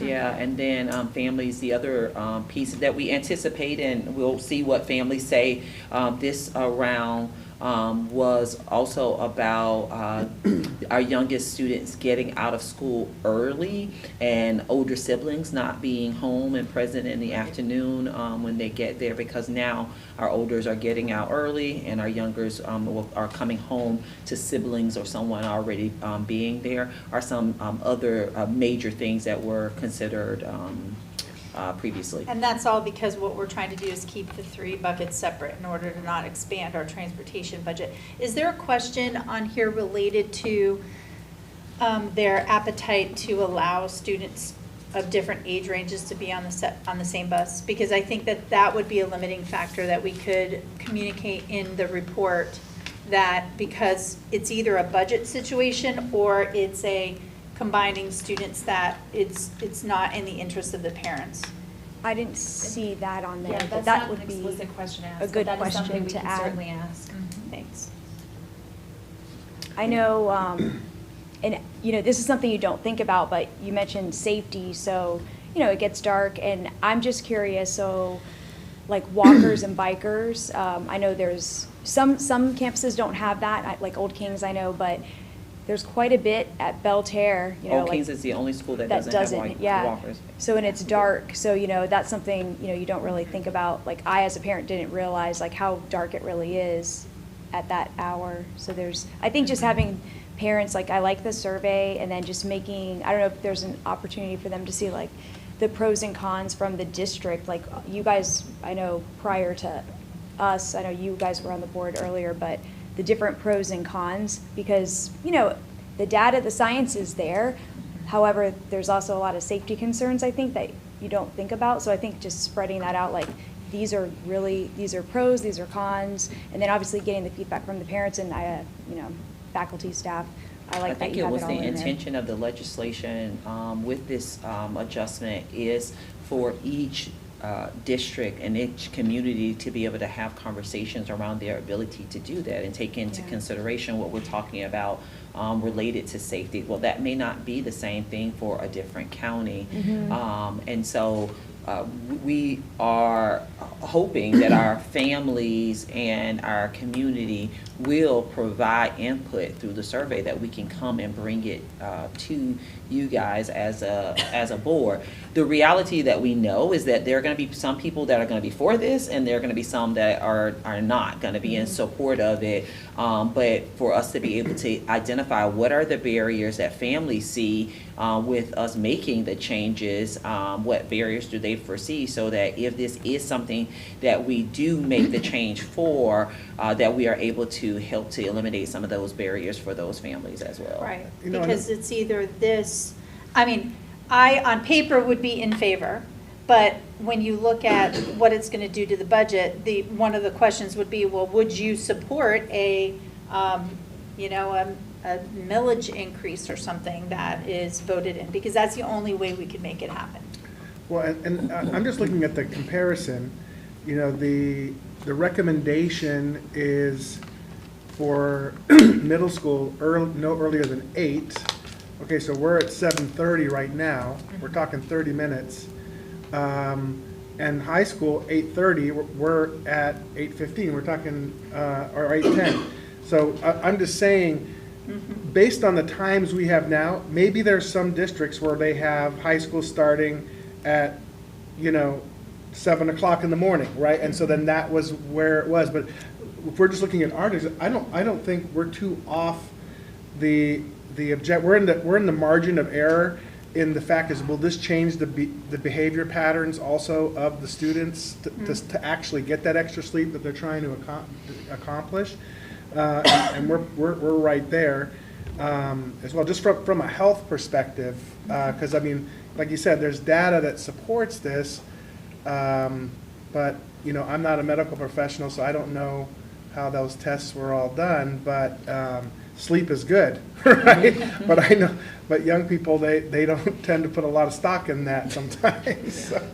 I know for my house, mine is like right after school, they're ready to crash, right? And then once they get up, it's like, okay, they're starting a new day at 6 o'clock in the afternoon or something. Right. So, but I just don't think our current times are so far off the recommendation that, if from a budgetary standpoint, you got to put the cost versus the benefit and everything.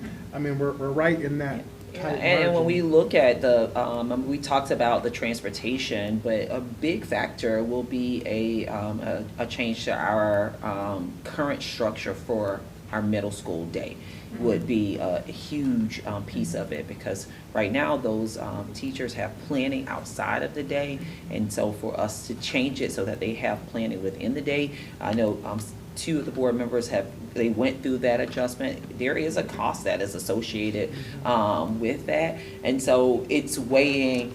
At the end of the day, and we don't, for some individual, they're sitting and listening saying, well, they're thinking about cost and not what the research says, but it's to look at it to see if we actually can afford to do it, and what will it cost to be able to make it happen. And again, I believe that is what the legislation wanted from us. The legislators wanted is for each individual community to look at what would this cost, be it in dollars and cents, time, impact to the community, in order for you to make this happen. And if you can't make it happen, here here are the things that we want you to do, and we're going to do all of those things and bring that information to you as a board, and we'll make a decision in the next couple months as to which direction we go in as an organization.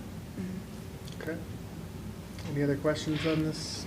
We intend, will you share again when we intend to send the survey out? Because we got one additional question from Ms. Ruddy, but if there's something else that you as a board member want us to capture in this, we need to get that information from you so that we can get that survey out in the month of November.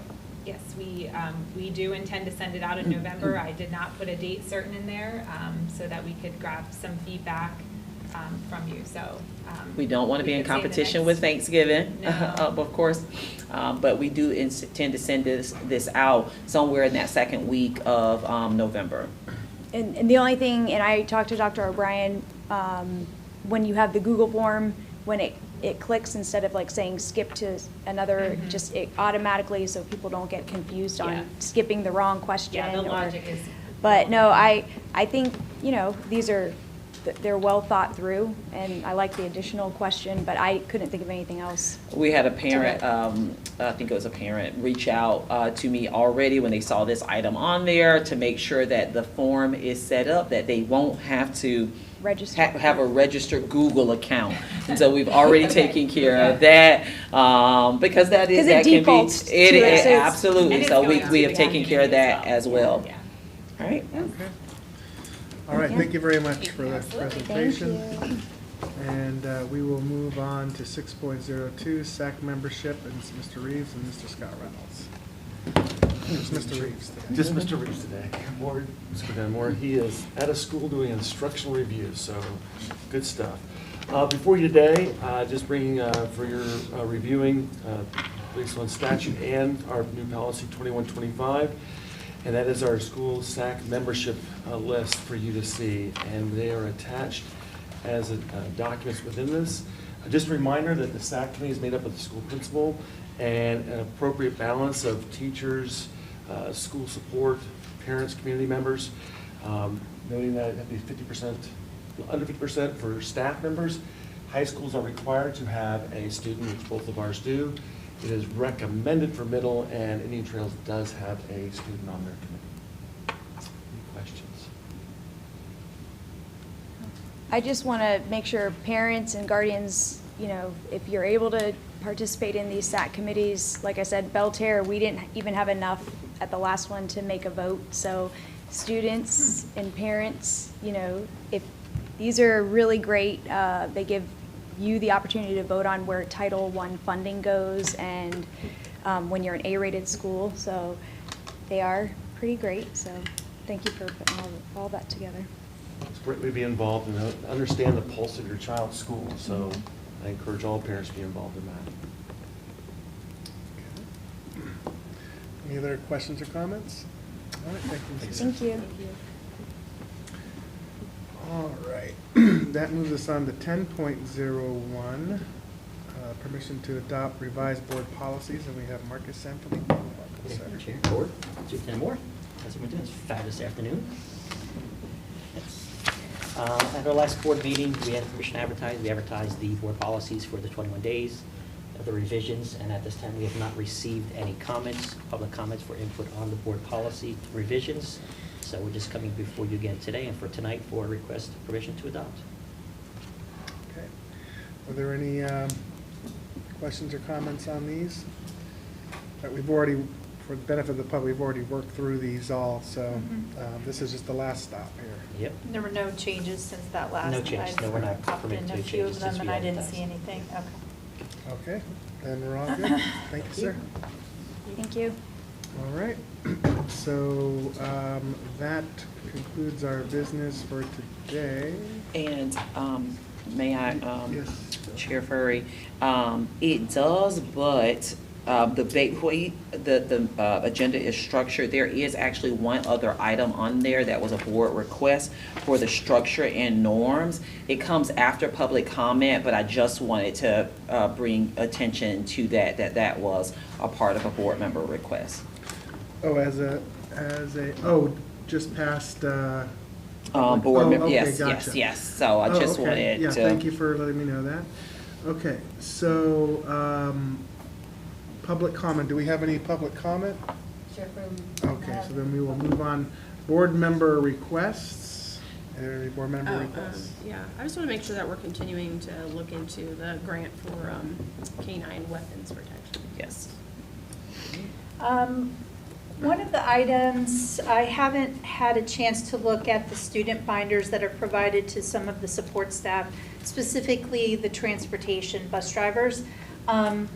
But in some of my outreach in helping our staff members to serve students who have IEPs, those IEPs can be sometimes very dense and very clinical for those who, his vocation is not teaching.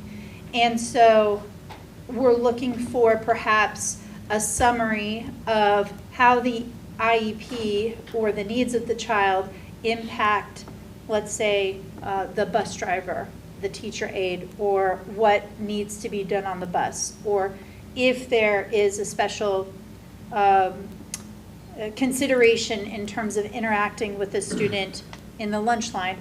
Those kind of high traffic, everyday items where can we just get a distilled, common language, consideration, impact statement, how to maybe set up their environment of service in an optimal way to meet that student's need, and to better comply with those IEP requirements outside of the classroom. So, because, and I don't know if Dr. Halliday, are you okay if I'm sorry. Is this for a request to come back? Well, or this is is really a Sorry. procedural item, so I know this is not a policy. I'm asking if this consideration can be made. I'm hearing it's a need from our team members. If it requires further discussion, then we can put it on another board member agenda where Dr. Halliday would be prepared, and perhaps I do Ms. apologize Torres for that. could Yes. give some insight. And I do apologize for that. No, I because, know. yes, You wanted to I'm solve sorry. it. I wanted to give the answer, but thank you. Can I add on to board requests? So I think, so when you have an IEP meeting, like, I don't know, this could be something that could be brought up, and it may be with the ESE department, just if you're a bus rider, because when IEPs have a chart, so then it could be documented like another column, so then that could be something that will be helpful to a bus rider or the aide or the driver. So like their accommodations for bus transportation, so another column. So sometimes that's not always thought of in the Yeah, IEP meeting. because that's not on you're there, so concentrating about that could the be a classroom. request to be discussed for future, if that could be added. I think that for the benefit of the public, it probably would be helpful to bring in and do this as a actual board member request, and bring in Mr. Walker as well as Dr. Halliday to talk a little bit about. So that's what I was just thinking, like, because I know it's not on there, so that could be like potential yes. for the future, and that could We help have that with the down, request. yes. Okay. Well, that leads us to structures and norms. So what did we want to talk about here? This is a request that I had brought up, and I just wanted, and Mr. Delaney, if you can provide maybe some guidance or redirection if I'm misunderstanding. But, we have two main types of formats. We have our school board workshops, and we have our formal meetings, right, where we vote. At our school board workshops, we have a very conversational tone, and I want to remind the school board that aligning with Florida statute, and again, I will lean on Mr. Delaney, it is not the role of an individual school board member, nor the chair, to reprimand another school board member. We act as a whole. And so what I'm asking for is if there's concerns with regard to the flow of communication and discussion, if we're feeling that's too informal and we want more structure, that we talk about that and perhaps indicate is there a method where we'd want to request or be recognized to speak? Do we want to take a more linear approach, like let's go down the row and then say, okay, does anybody want to debate this? I know that puts more formality into it. That's not the spirit of the workshop items. But in order for us to better adhere to our roles and how we collaborate, it may be needed. But Mr. Delaney, if I'm misinterpreting that, I would appreciate correction.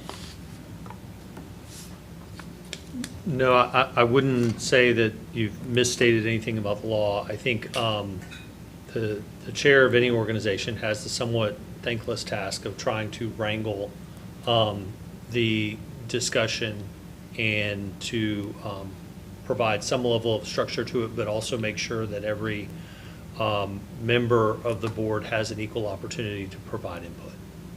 So, and I think that is ultimately up to the board to decide the norms or structures that they want to strive for, and whoever is serving as the chair would be responsible for applying those. Yeah, and I'll just add to that. So what I would recommend, and we didn't do this after this board was formed. We didn't have a retreat. We just adopted sort of, we have our board policies and procedures, and that's what we govern ourselves with. And sort of the norms of the previous board kind of transitioned, and that was kind of the accepted format just based on response and back and forth. But we are going to be coming up on our reorganization here in November at our late November meeting. So what I'd recommend is after that meeting that we have a retreat and we go through the board procedures manual. We did that just after I was like, we did that with that board because it was just it needed to be updated anyways. But so that could be a great time because we can operate. How we do that is really our collective decision. If we want to be more structured in our workshops, we absolutely can and adhere, closer to the Robert's rules when it calls. And there could be some benefit to that. Everybody gets. We want to make sure everybody gets heard, but we also have to work within moving the flow of the meeting also. So there's two challenges there as the chair that we need to keep things going along. And sometimes a lot of we're asking for information, but then we might, and I'm guilty of it too, we kind of get into a mode of like of dreaming up things and talking things, out what I don't want to see and everything. And that there's a time and a place for that, but when it gets running on too long, sometimes we have to move on the conversation because it's not necessarily affecting the format there. And if I'm moving it along and there's an objection to that, we can discuss that too. But I think that it is important. I think right now we only have 2 more meetings. I think we can roll forward here to the next meeting and then have a retreat once we have our organization of the board chair and everything. And then as a board, we say, look, this is how we want to govern ourselves. That would be my suggestion. So what do you have to say? Just adding a piece to that, something the former board did is we allowed the district to finish their presentation and we all were silent. And then we would bring forth questions. I do think that helped move things along a little bit. And just to your point, that's exactly what we would talk about in a retreat. Those type of expectations amongst each other. So, I mean that's just one method amongst many that keep our meetings governed in the way that we want to do that. But clearly, the intent is never ever to silence or not let their point get across. That always is a priority, at least from my perspective. But once the point's been made, if it's being made over and over again, and there's repetition, we've already heard it, so we can move on from that. So that's sometimes, you know, actions that move forward as a chair, you gotta kind of gauge that. That's my recommendation. I'm good with, you know, right now, you know, I'm the chair right now, but we're gonna reorganize and vote on this in November, and so we may have a whole new structure. It's gonna depend on what everybody wants, so. Yeah, and I think many times the presenters come and say they invite us to ask questions as they move on. So, and especially when we have something that's very deep and complex. Today, Marathon and the insurance had many individual parts that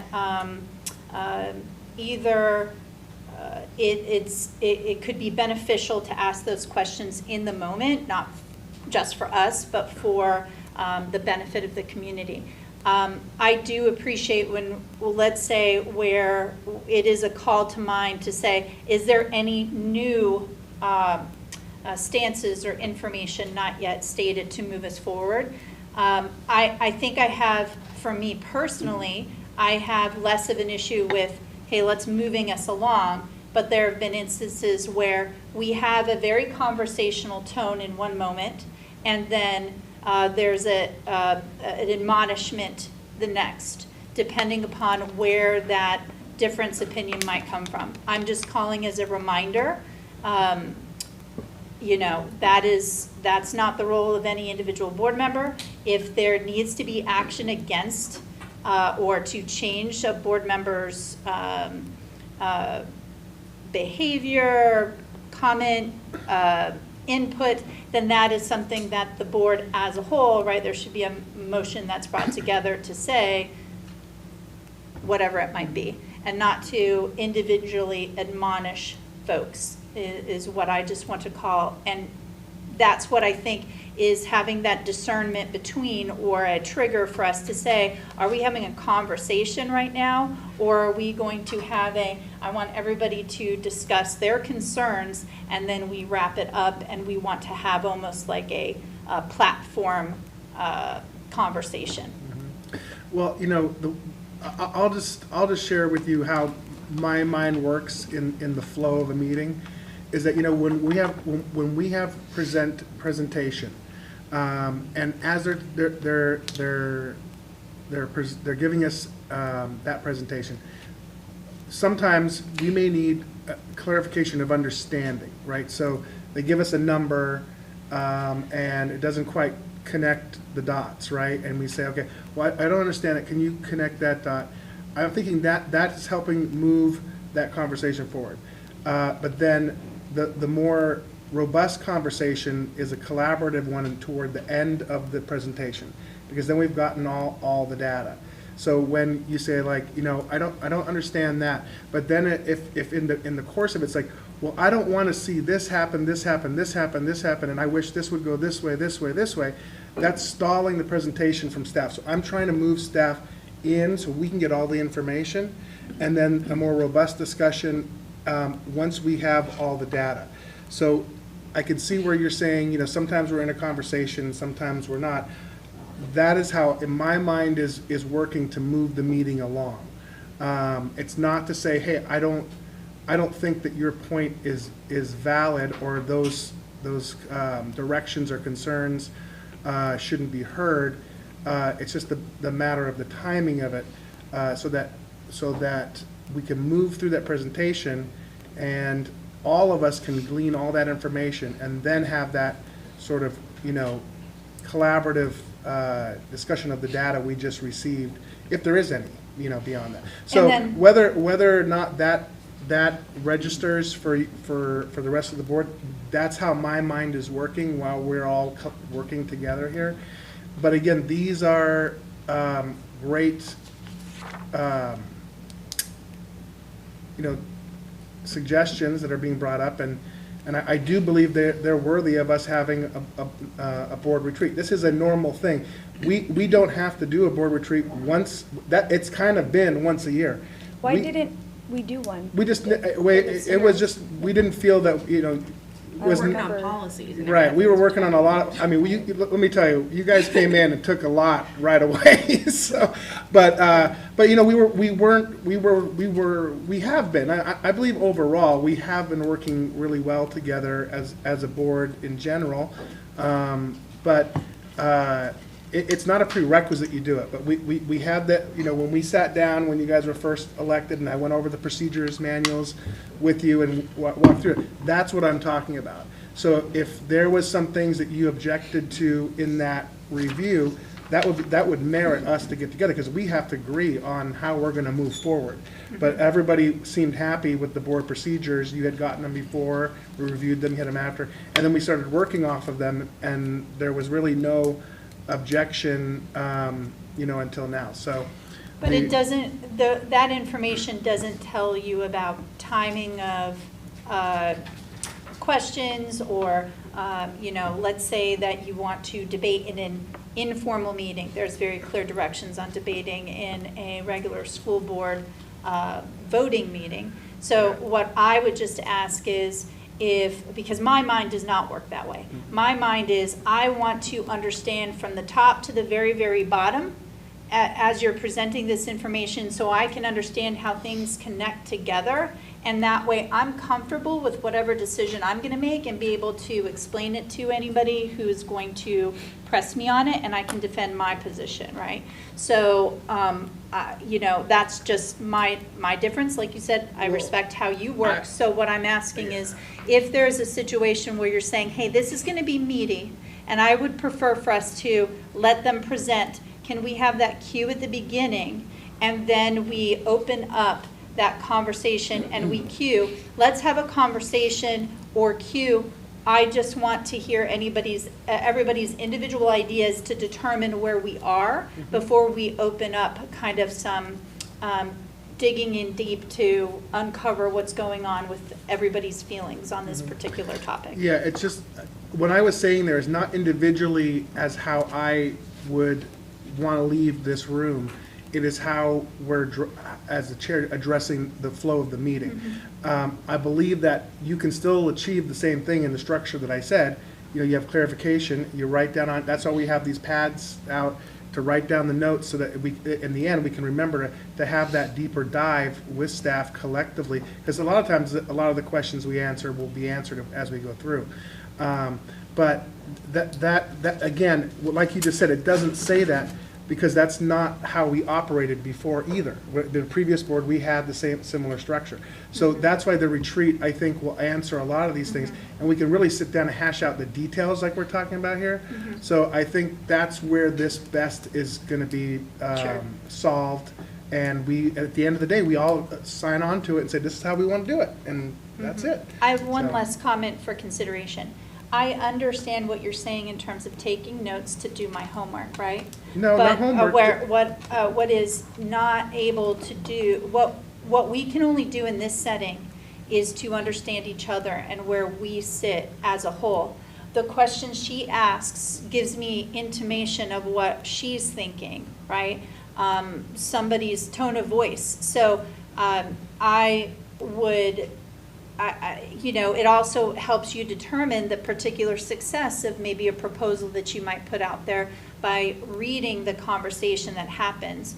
So, you know, my interpretation was an informational workshop is that it was open, discourse, collaboration, debate, so that we know where we all sit, and when we get to the vote, right, we know how we got there, right? And that, to me, is part of the huge benefit of having that more open conversation, because I know I can go to these wonderful folks at any time, but I can't hear you. I can't hear you. And we do need to wrap up here, but I just want to clarify one thing. What I said about the notes was not for you to go home and do your research. It was that they present, we can ask for clarification, and then you write down your notes so that when they're done with their presentation, then you have your points that you want to talk out as a contract. I'm not saying write down and go home and figure it out. I want every board member to get all the information. My point with that is just, just jot down, you know what, I need to ask them this at discussion time, right? That's what's going to keep it. Not that you write this and do it on your own time. I was not implying that at all. I just want to make sure. Thank you for that clarification. Okay, so we'll have more discussion on this. Thanks for bringing it to the board's attention, and I'm sure we'll figure a good action plan forward. So Much appreciated. all right, and so we have closing comments. Ms. Ramirez, do you have any closing comments? No, thank you, Okay. everybody. Anybody else? I just wanted to let everybody know that I have another commitment this evening, so I'm going to be there for part of the school board meeting for the voting component. And I apologize, but I definitely will watch all of the recognitions and spotlights this evening when I'm done with that second portion of my commitment. Thank you for understanding. All right. Very good. Good. All right. Superintendent Moore?